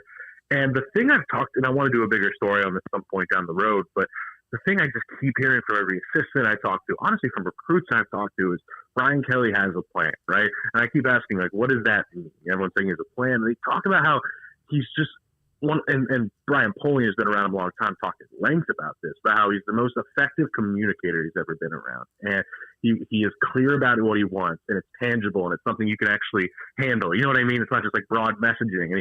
And then they talked about how he sticks to his messaging. There's a consistency day to day to day, and there's not like this variance of what the day might bring, and then all of a sudden it's chaos. No one knows where they stand. There's this very clear, effective messaging and kind of leadership that people have really raved about. Coaches are kind of like, shoot, this is really how it can be. That's kind of what I've heard so far. I'm not going to sit here and say it's going to be all sunshine and rainbows. I'm sure there's so much negative we haven't heard yet, but still, I has been the main takeaway for me these last few days.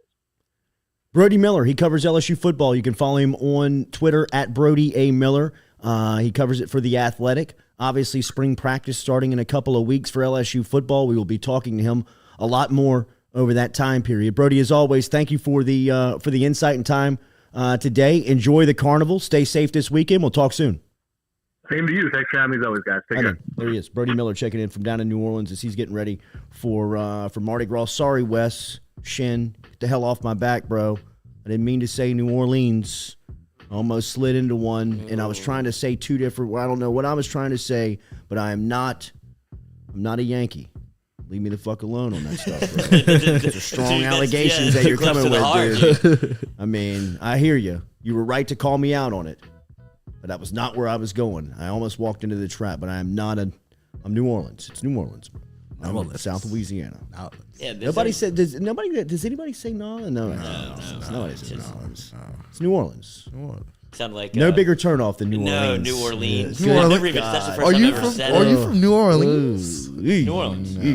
No. It's like you see Rosillo get caught in the y'all, you all. He's like, I don't like the way I just said that. He's like, cut that part. Cut it. You tried to say y'all. And that was a all, great podcast. That was a great podcast. The latest of Pardon My Take with Ryan Rosillo, Life Advice Part 2. But Rosillo goes in to a lot of what the business and industry is turning into from a media standpoint. It's very exciting for people like us who are over here at FM Digital Media trying to kind of disrupt and change the way that you digest and take in your media down here in the state of Louisiana and around this part of the world. to hear that, more people are doing this. Look around. Tom Brady's looking to raise $50 million to start his media company. Zion Williamson got on Instagram yesterday and did a little update. We were talking about it on Inside New Orleans. All these people talking about Zion, all these stories that are popping up about Zion. Zion's got 3 million followers on Instagram. If Zion just goes live and turns the phone on himself and says, here's where I am, here's my health, here's when I talk to CJ McCollum, and here's when I'm going to be back, it's over. And every news outlet in the world, because that becomes an international story within 3 minutes, are linking the story back to his Instagram that Zion can now get credit for. And if he really wanted to, he could get paid on.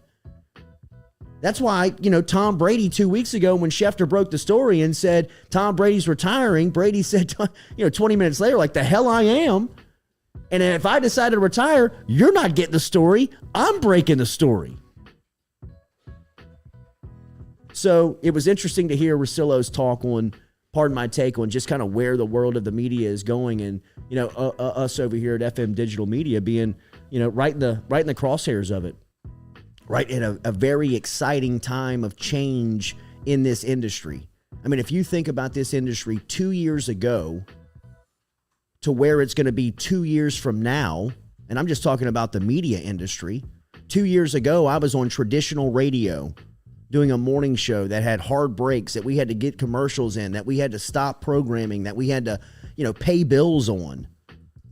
2 years from that day now, I'm sitting here doing a YouTube show that just runs all the way through. We're still giving the advertisers their bang for their buck, promoting their business.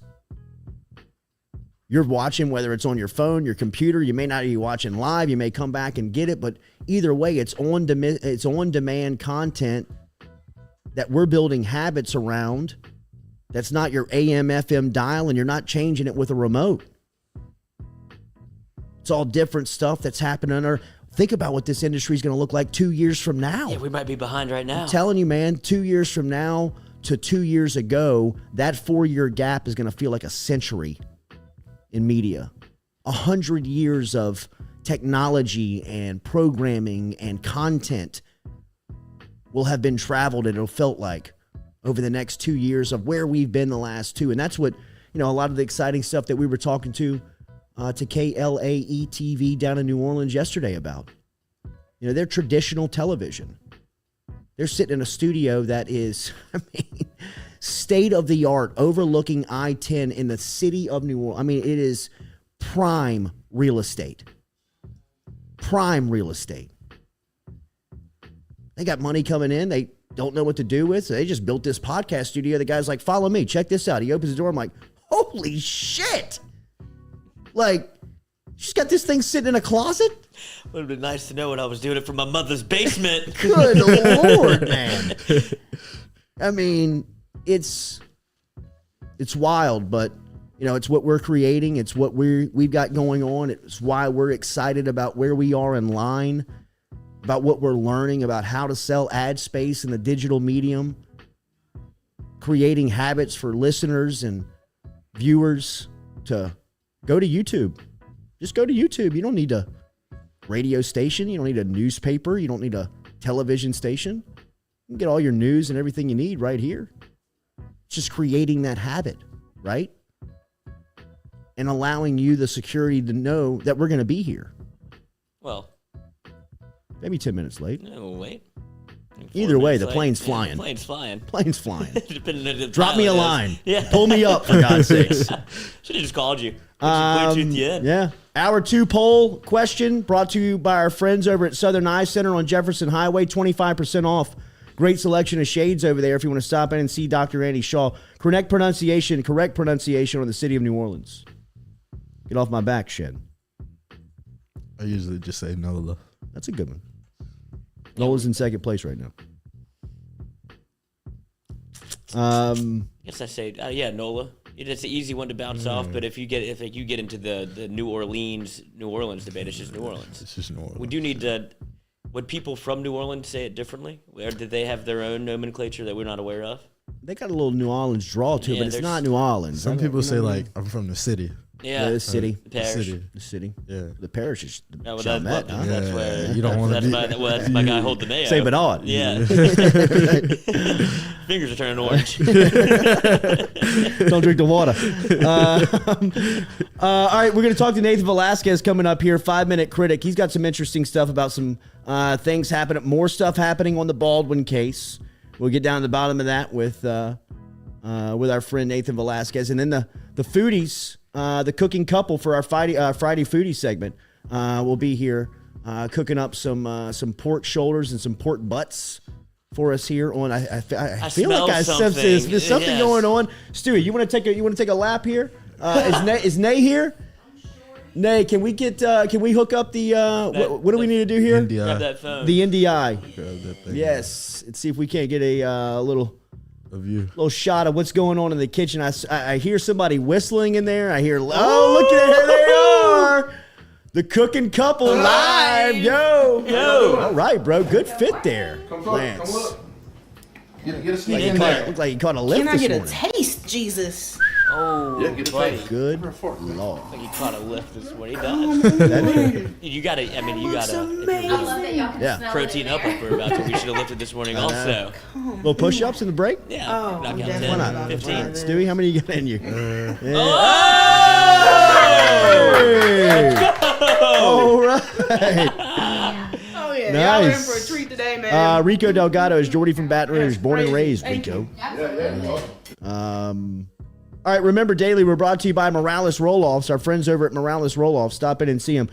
We've been reminding you around Morales. If you are a contractor, if you already have your relationship set up with your contractor, but you got a couple of projects going on at one time, give Morales a try. MoralesRolloffs.com is where you find them online.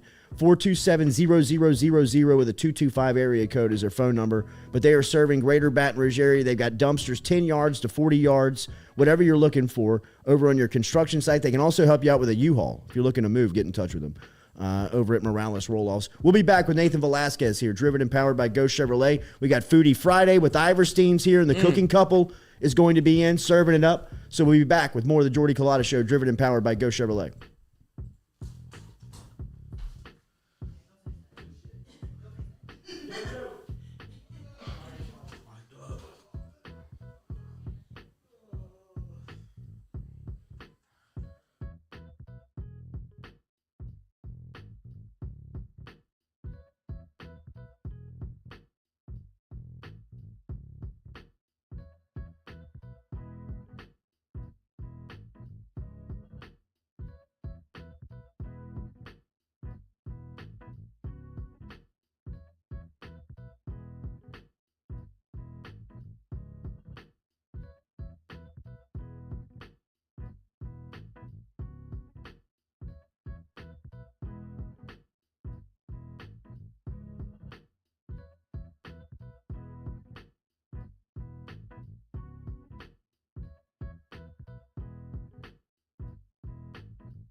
Go Chevrolet is proud to announce Go Express Auto Sales, the new used car lot located in the capital city of Baton Rouge, Louisiana, at 11522 Florida Boulevard. Go Express Auto Sales is online at goexpressautosales.com, or you can search them on Facebook and social media at Go Express Auto Sales, the newest addition to the family of Go Chevrolet. Remember, Go Chevrolet is located down in Laplace, Louisiana, but now welcoming aboard Go Express, the new used car lot located in Baton Rouge, Louisiana at 11522 Florida Boulevard.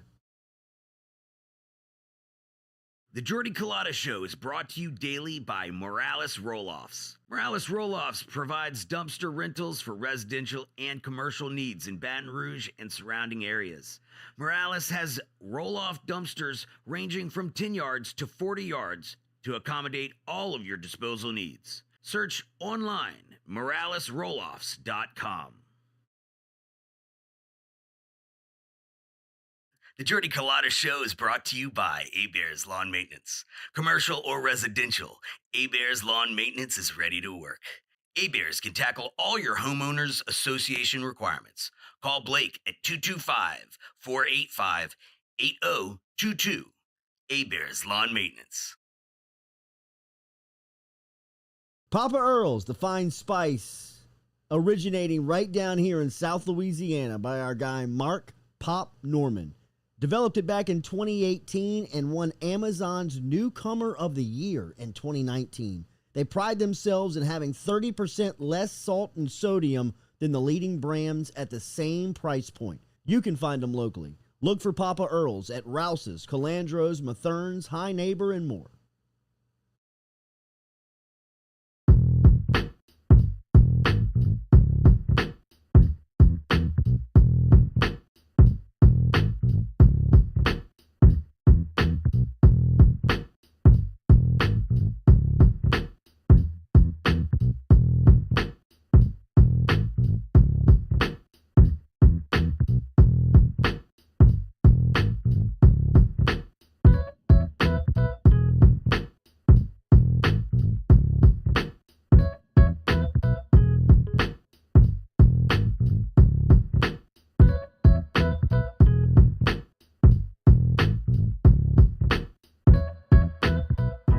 All right, welcome back here to a Friday edition of the Jordy Culotta Show. We got the cooking couple inside of the kitchen cooking up our pork butts and pork shoulders for us this morning. We've rolled out our serving table, a fine Mark Fresh art, finally drawn up coffee table that we've been using inside of our watch room that's now the centerpiece inside the studio that'll be serving up our great meal. Compliments of Iverstein's Butcher Shop. Remember, every Friday, our Friday Foodie segment is brought to you by our friends over at Iverstein's. Get in touch with Iverstein's online at iversteinsbutcher.com, as they are located right now on Perkins Road, moving a little further down Perkins, inside of that shopping center right next to Counterculture, and they'll be moving to that corner spot. But Iverstein's every Friday bringing us our Friday Foodie segment. Missed our guy last Friday, Nathan Velasquez, as he was down a little sick up there in New York City, but bouncing back here a week later and back with us for our 5-minute critic segment that we missed last week. Good to have you back, buddy. How you feeling? All better. Okay. All better. That thing did it. It ran me down for like 5-6 days, but no, back. Got a good few movie marathons in. Everything's back to normal now. Nice. I was going to ask you. This probably gave you a good time. I know that you were sick and feeling like shit and under the weather, but I mean, it probably gave you a good time to catch up on content. Actually, there was a show a limited series I've been meaning to get to on Showtime called Escape at Dannemora. I believe I'm pronouncing that correctly. It's with Benicio del Toro and Paul Dano.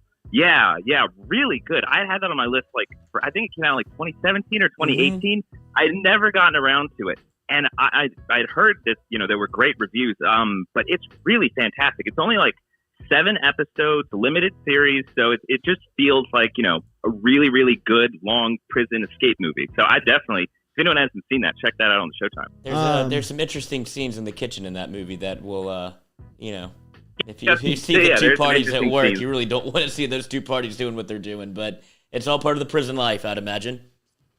Based on a true story. How's the weather up there, Nate? Cold as hell. We had one day that got to like 65 this week, and it felt like, hey, we can actually enjoy it. Feels like spring is around. But now it's back. Now it's back to the 30s, a wintry mix. So you power through. All right, so we've been off for a couple of weeks, and even when you were here a couple of weeks back, it seemed like the Baldwin news was kind of starting to settle. More news is popping up now as it looks like the family is speaking out from the cinematographer who was so inexcusably shot on set by Alec Baldwin. What's the latest on this case? Yeah, so this was the first interview given by the husband of the cinematographer that Alec Baldwin shot and killed on the set of Rust last October. His name is Matt Hutchins, and he's actually a lawyer. So if this is happening, you don't want to put someone like this on your bad side. And so he's filed a wrongful death suit against Baldwin and the production. And essentially what he's doing in his statements that he's making, you can tell that they are very calculated. And it's probably, he probably took his own advisement, other people's advisement in his industry. Give it a while before, let emotions get to a level where you can actually make a composed statement. And it seems like what is happening through his statements, through the lawsuit is reframing the conversation about that day. And what that means is that what Baldwin and his statements have done, what his lawyers have done, what the production has done, is to pretty much point out that on the day that it happened, everyone pretty much was guaranteed that, this seems like there was no actual intention for this to happen. It seems like an accident. And Alec Baldwin was extended a lot of goodwill. There were a lot of statements made around a lot of people that were kind of like, there was no way you meant to do this. There was no way that this was on purpose. You have nothing to worry about. We all know that you don't have any bad intentions. So in all of their statements, Baldwin and his lawyers have said, everyone said that we did nothing wrong on that day. So how could you now say that we're doing something wrong? Effectively, what the husband is now saying is that very well could have been true. And if he had actually kind of played in step with, being quiet, being respectful, then this pretty much all would have gone away. But what he's saying is all of that goodwill that was given to him on the day was totally spent whenever he did that ABC interview that happened in December, pretty much saying what he did almost intentionally overshadowed the victim of this tragedy and instead made himself the victim. The way that he's speaking, you can tell, yes, he's very measured, very direct, but you can tell that he is absolutely furious. And I think you're right. Like we talked last, there's not been a lot of news coming out, but I do think that there is a very calculated attack coming because of how outspoken Baldwin has been. And I think for that to be happening, obviously, we're not going to hear a lot of noise right now. There's a lot of talk about this type of pressure that's kind of coming out against him, maybe making it easier for the DA to not be intimidated to go easy on charges that would be coming out. So I think that's what's important about these statements being made, is that the more that we hear about the victim of the tragedy, the more it is easier to get an actual, I would say, what would feel more like a fair case in terms of when criminal charges start coming out. And I do wonder if now that he's speaking out, maybe those might be closer than we thought, 2 weeks, 3 weeks ago. What a tough spot to control your emotion. I mean, it's the interview it's something like 30 minutes. And it's not until about 15 minutes where they really start getting into the substantive stuff, where he starts talking about the specifics of what the lawsuit has, why they're filing the lawsuit, what they're looking to get in terms of justice. The first 15 minutes is really tough because this whole conversation is, about Alec Baldwin because he's made it so much about him. The first 15 minutes were very sad. It takes him through how they met, how Helena Hutchins and Matt Hutchins met. Apparently, I think they only knew each other 3 months and then got engaged. Very quick marriage, had a very, very happy life. And that part, it's very sad. They've got a 9-year-old son. It's nice to see that the conversation might start being framed more towards respecting the victim of what happened, because that is kind of the saddest part in all of this, that it has been made about Alec Baldwin because he's just been shocking everyone, I would say, in terms of, you shot someone and it's not your fault. Like how are we supposed to, you can't ignore that. You can't just let that go unnoticed or unchecked. $5 super chat from Cody Boudreaux. Nate, it's not a movie, but Raised by Wolves on HBO Max. Thoughts?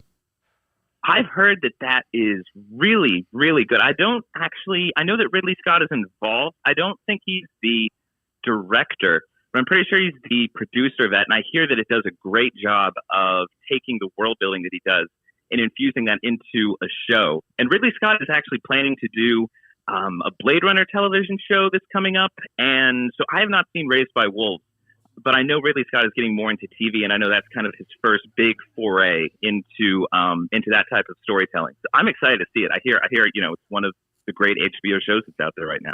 Oscars in desperation mode right now? Yeah, they're making a lot of very desperate changes to get viewership back up. I mean, I know that they've been bleeding out viewers for the last 6 years. They went from like 55 million. They were getting 55 million back in the early 2000s consistently, and now they fell right under 10 million this last show that they did last year. So they've made 2 decisions. They've said they're going to not be broadcasting live some of the awards, and they've said that they're going to allow people on Twitter to vote for the best movie. And then they won't actually let that be what decides best movie. They're actually going to just kind of give a fan favorite acknowledgement. Now, with the fan favorite one, I'm kind of behind that idea. I don't think it's a good idea with Twitter. Right now, Amazon's like Cinderella movie is leading the pack. So that's probably going to backfire. The one that I think is the most worrisome is cutting out actual awards. And it's not cutting out the awards that I think is the problem.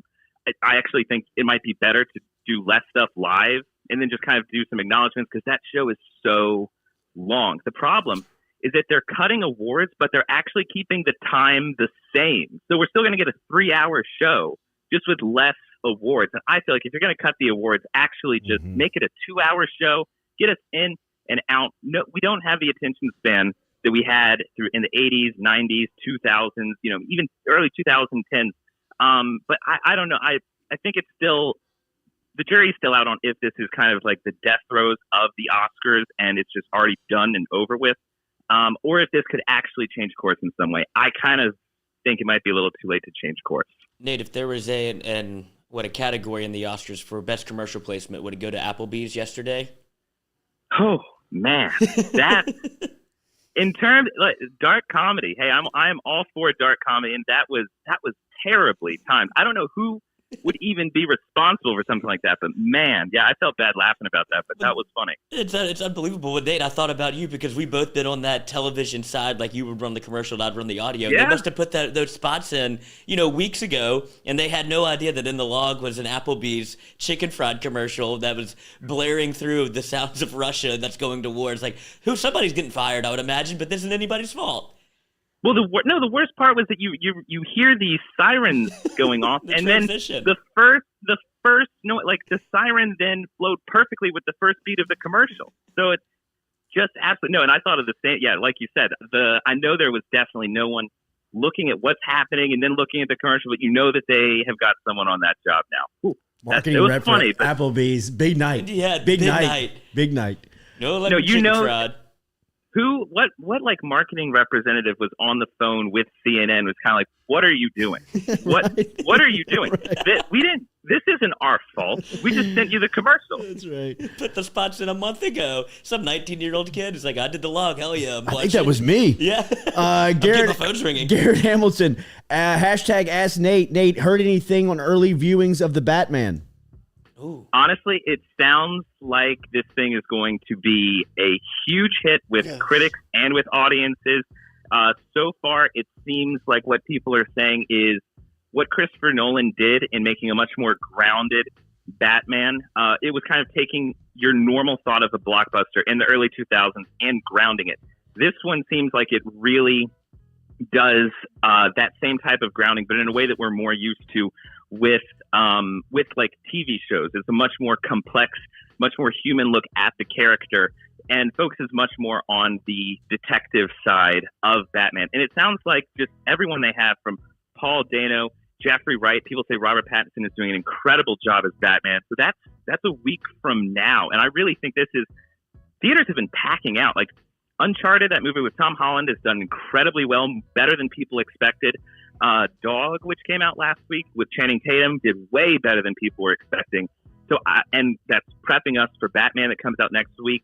I think that the size of the audience that is about to flood into theaters, I think it's going to be huge for next week. And it seems like Batman is a really, really good movie to do that.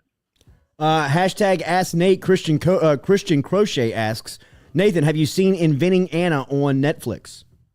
That is another one I have not seen, but I've heard that. I've heard that is also, I've actually heard more people say that that's kind of a bit of an addicting show, but not necessarily a good one. Like Netflix kind of seems to do that. Like it hooks you and you're like, I don't know if I like this so much, but I'm definitely not going to be able to stop watching it.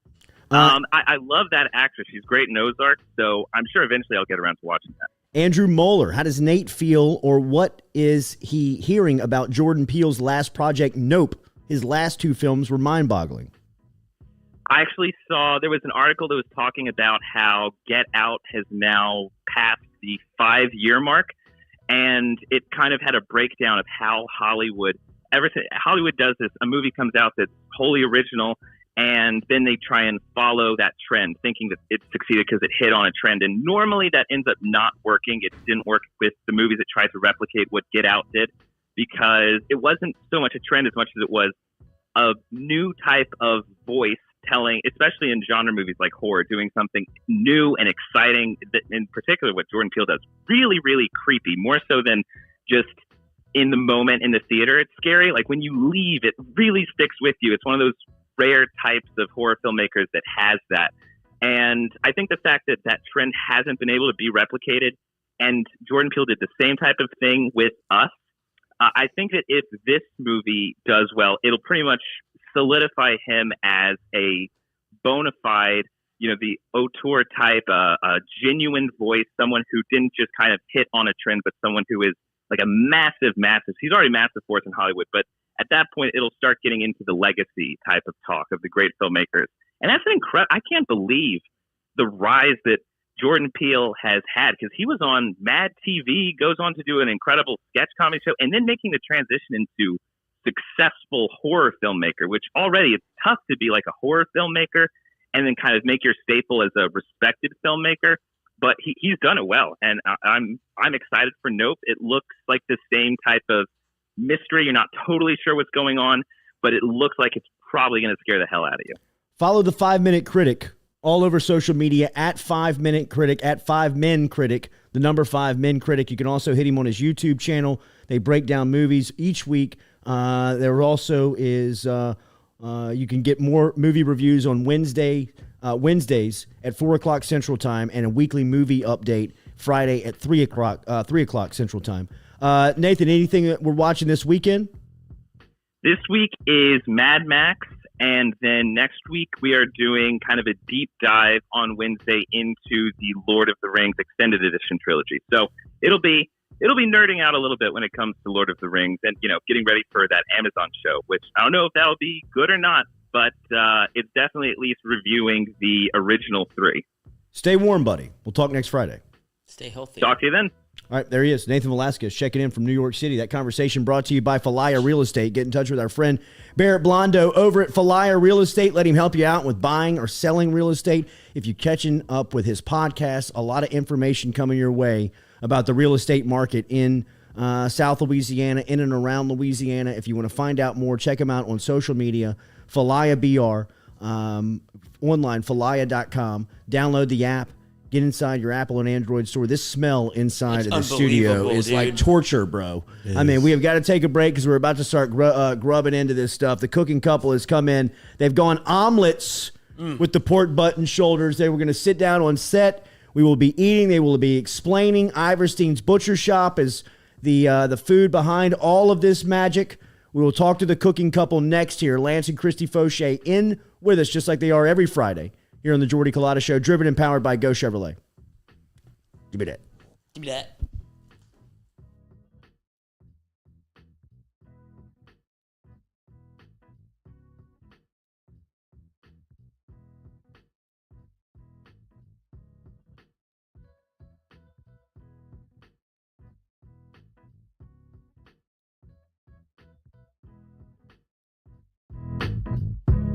True Blue Water, true hydration at its finest.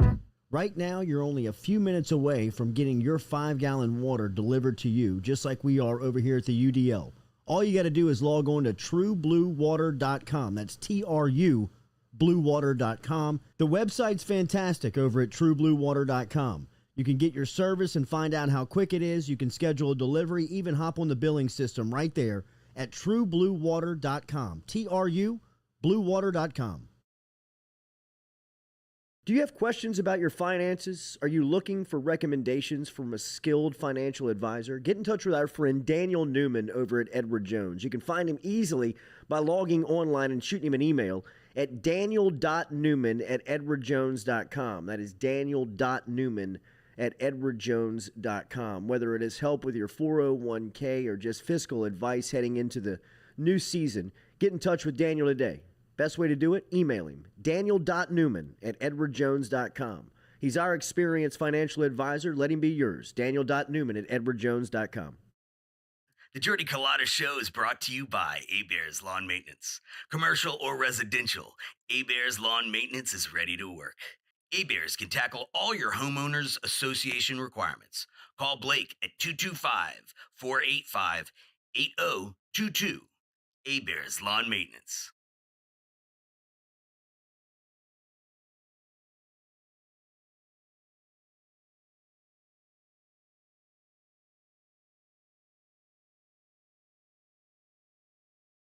The Jordy Culotta Show is brought to you daily by Morales Roll-Offs. Morales Roll-Offs provides dumpster rentals for residential and commercial needs in Baton Rouge and surrounding areas. Morales has roll-off dumpsters ranging from 10 yards to 40 yards to accommodate all of your disposal needs. Search online, moralesrolloffs.com.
That shit's so good.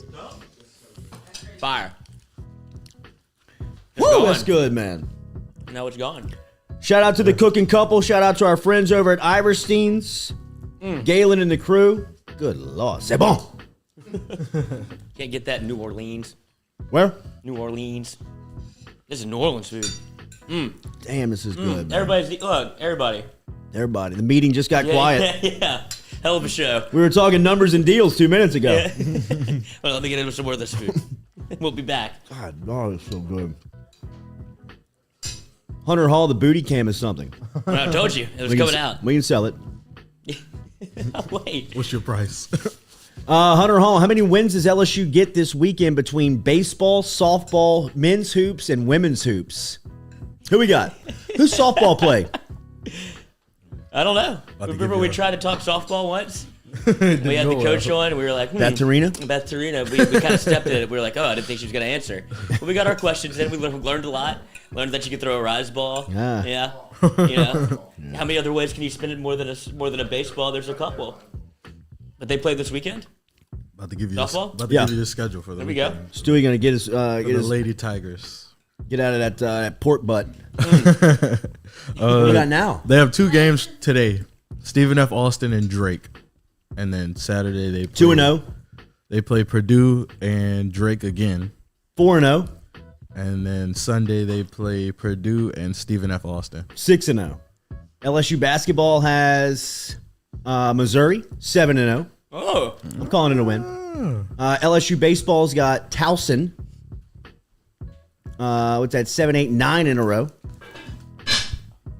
Women's hoops got Tennessee at Tennessee. We got to find out what's going on with Alexis Morris. Yeah, first. we do. But no, Mikey was quick to say, like, tough turnaround for LSU baseball, having to go to Ruston. They got back at like 2 a.m., I think, Thursday morning, which stinks. And they have to go around and play Friday. You know, they had practice, have to play. So the tough stretch for the LSU baseball team, but nothing they should be able to handle. I'd imagine that's why you do the Towson now. Yeah. Because they got to come play, and LSU needs to get right. And it seemed like they had a bad taste in their mouth when they left Ruston. They wanted to win. You could tell. You know that what I mean? They were trying to get there. Yeah, If you like watch the game, you could see that they were kind of asleep at first, and they saw the juice. They started to press a little bit. Yeah, and they're like, yeah, we're getting embarrassed a little bit. So they ratcheted up the heat, but it was too little, too late. 4 games for LSU this weekend. 4 games for LSU baseball. Mm-hmm. Wow. Towson, Southern, Towson, Southern. They have, to play 2 games. Games Sunday. That's what Mikey was saying. Then they have to turn around and play a midweek on Wednesday. Wednesday against baseball. A lot of baseball. And then Friday, Oklahoma. Saturday, Texas. That's when it ramps get up. right. Now it's on. Yeah, but these games you treat them as like practice. You're trying to get in to the flow a little bit. So that not surprising that they're playing a bunch of baseball. That's the only way to really practice is to play it. All right, the cooking couple is here. Everybody is in a good mood. I feel great. What a meal, bro. Good to see the L-Dog. Lance sits down here. Get up on that microphone. Don't be scared of it. There we go. Yep. Swing it. There we go.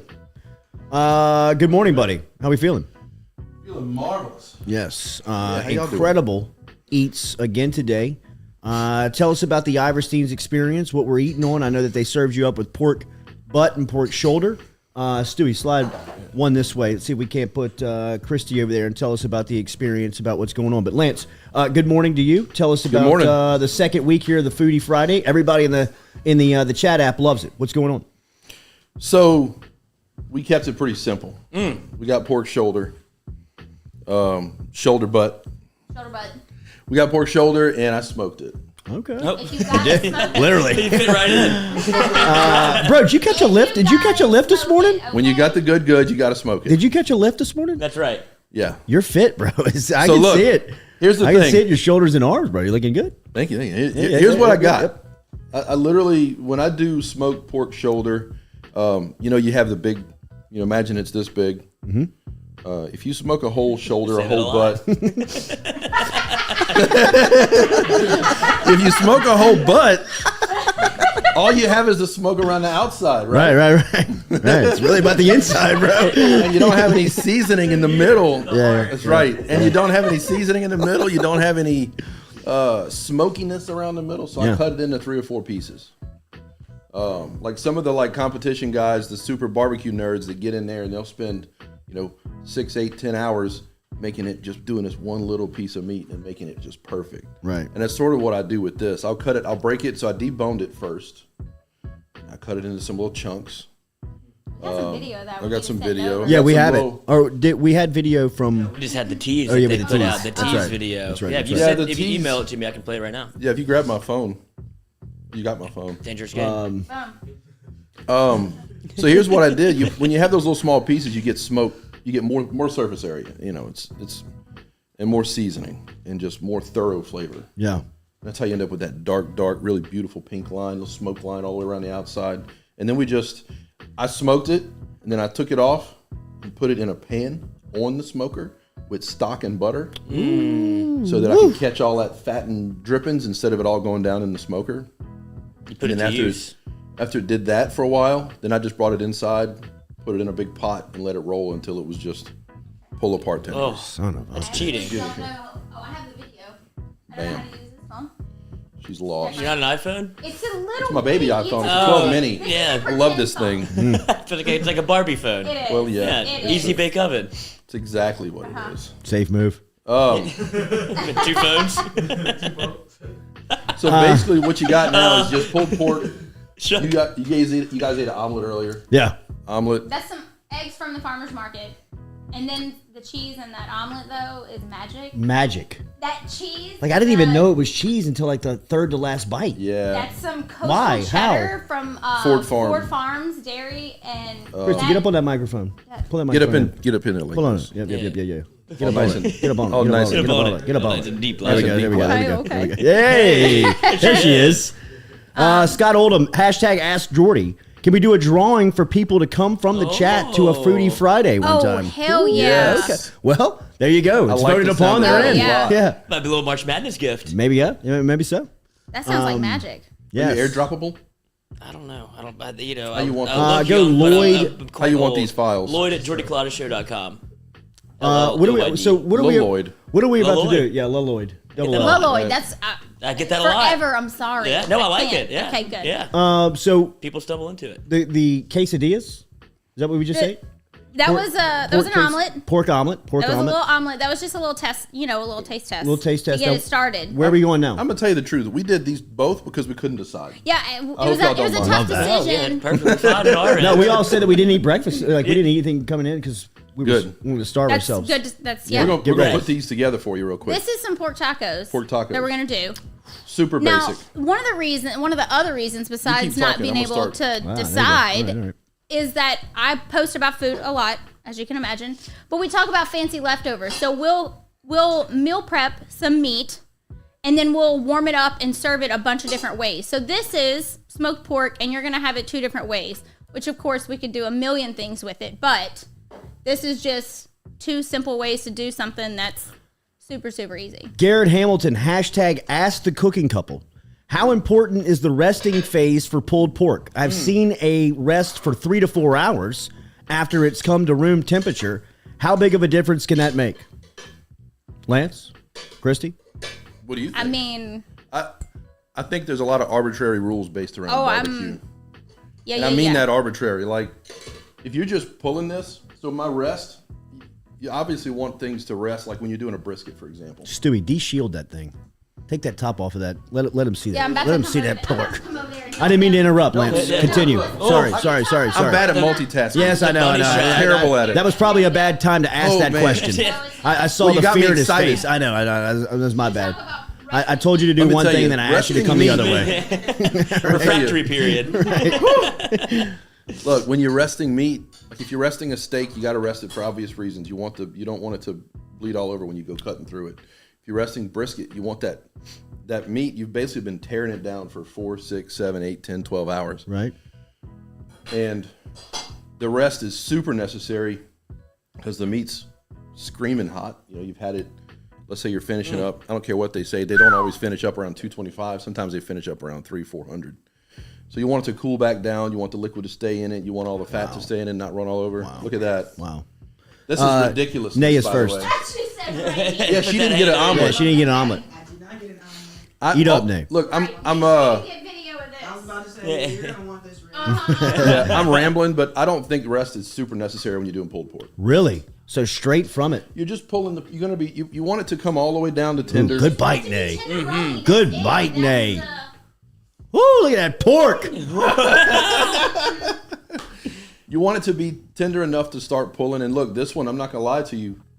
We literally got this yesterday, and I had to knock it all out last night. And so I'm 11 o'clock is when I finished this last night. Damn. I get home from work. I got a day job. I'm doing my thing. I'm smoking my meat. And I was pulling it out of the oven. I had done the smoking and all that stuff. And so I'm pulling it out the oven because I'm letting it just slow simmer and slow braise. And I would check it with my tongs. Wasn't quite ready. I slide it back in. Wow. So that's how I did it. You don't have to rest it.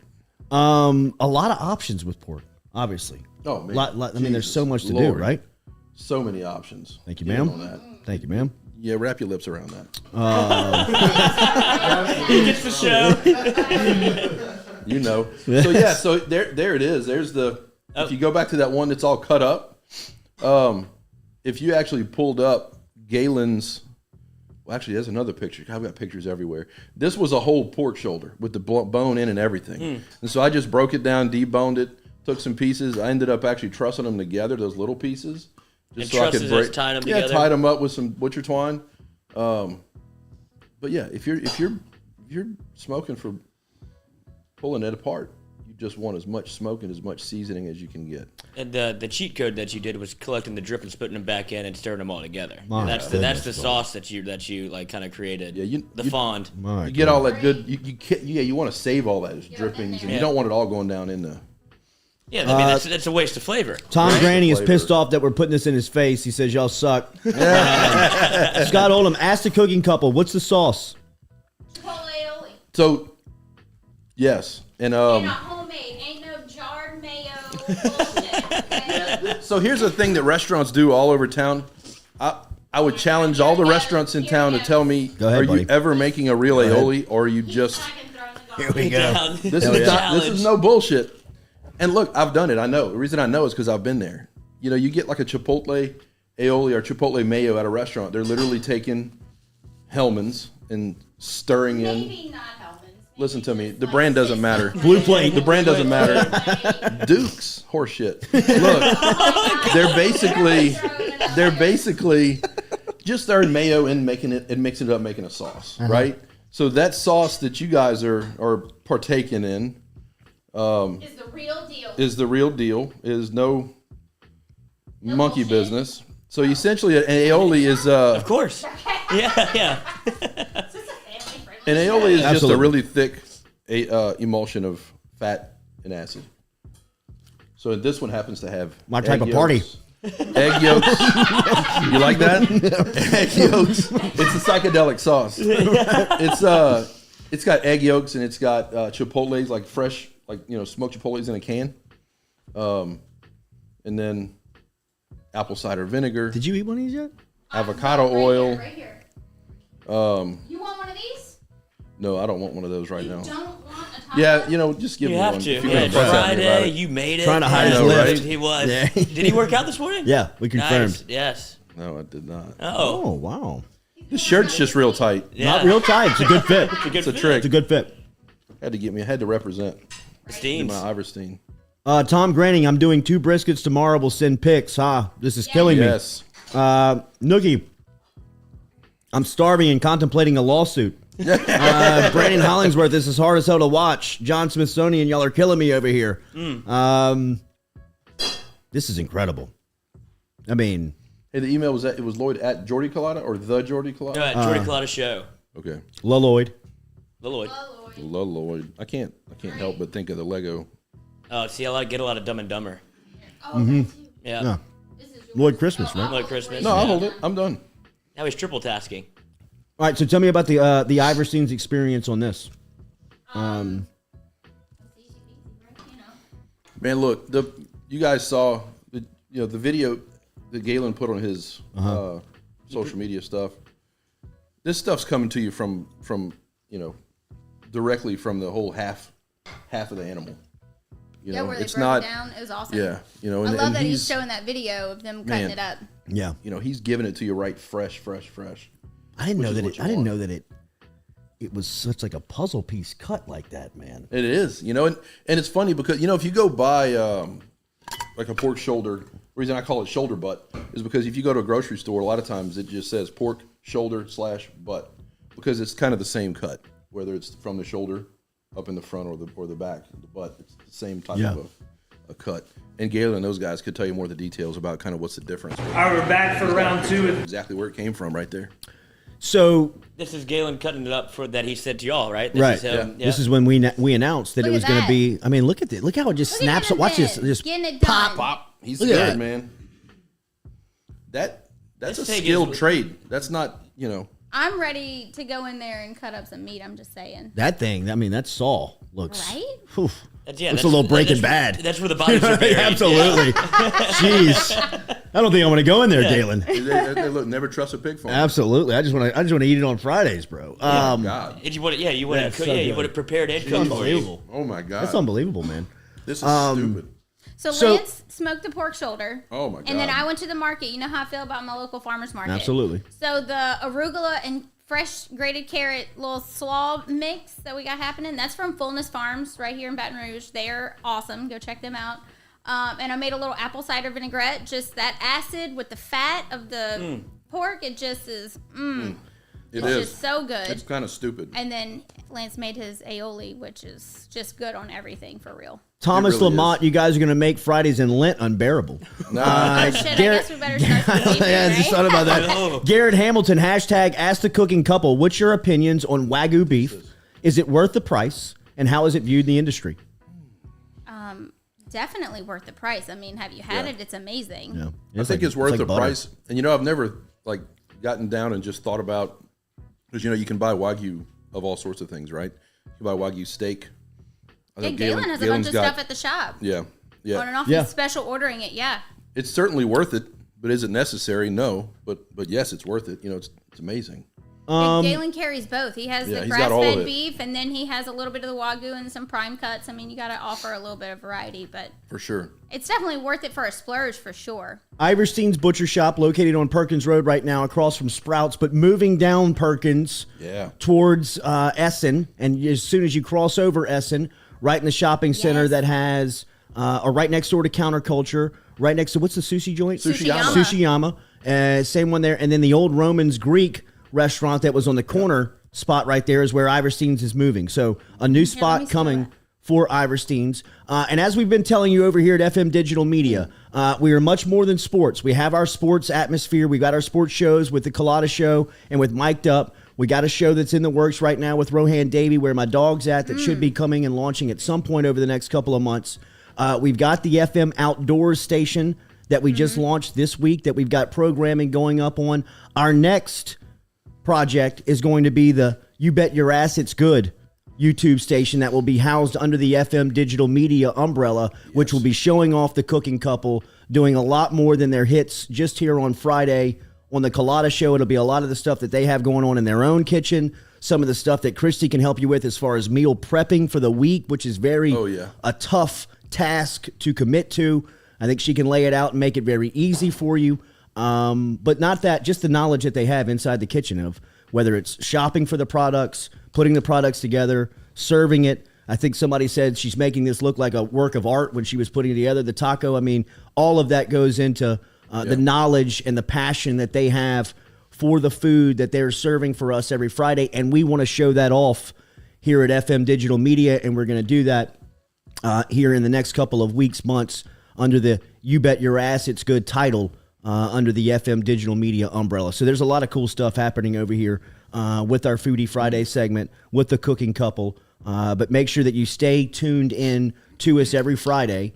And any questions that you may have for the cooking couple. What's a great way to find you on social media? What's the best way for our listeners to find you? You Bet Your Ass It's Good. You Bet Your Instagram, Ass It's Good. Facebook, Avec Tu Spice on Facebook and Instagram. You can look us up personally. Ask questions. I love the questions. I get a lot of cooking questions. People stop me at the gym. Hey, I had someone ask me this week, how do I roast my broccoli? I was like, I got you. Perfect. Let me finish this set and I'll get to you. That's it. You know what the secret is? Butter and a lot of hot heat. Yep, that's exactly what and salt. Butter, salt, and a hot-ass oven. So you and I have talked a little bit about this. The hardest thing to do to me is eat healthy.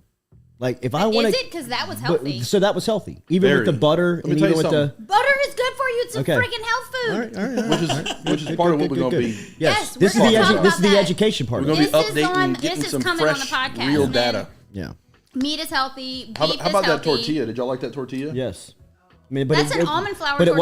It wasn't flour. It wasn't corn. It wasn't corn, which I don't. We don't hate mind corn that much. But this is my favorite. I'm gonna tell you right now, though, the corn to me sometimes is a super powerful flavor on this corn tortilla. Yes, it's very strong. Can overpower the whole. You want what's inside. Yeah. I'm not gonna lie. I gotta say that taco was insane, y'all. That was great. I just had half of one. But I mean, the omelet and the taco was. Yeah. Everything's fresh. Yeah. So fresh. Everything. Farmers market as much local as possible. So local, seasonable. What's in season, sustainably grown. Huh? Is that your first bite? Is that your first bite?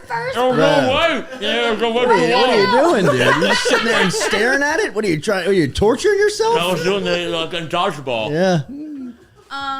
All right, so follow the cooking couple on personal reflection time. You Bet Your Ass It's Good all over social media. Every Friday they'll be here, and be looking for them over the next couple of months here, part of the FM Digital Media umbrella. They will be having their own content, their own shows, their own way to interact with you here, a part of FM Digital Media. A great Friday. Compliments to everybody that was here. Brody Miller for stopping in, giving us his thoughts on LSU the last couple of days with Brian Kelly introducing his staff. It's going to be a very active weekend of LSU sports. So if you're in and around campus, LSU baseball playing Towson and Southern, LSU basketball playing against Missouri, LSU softball is going to be out there.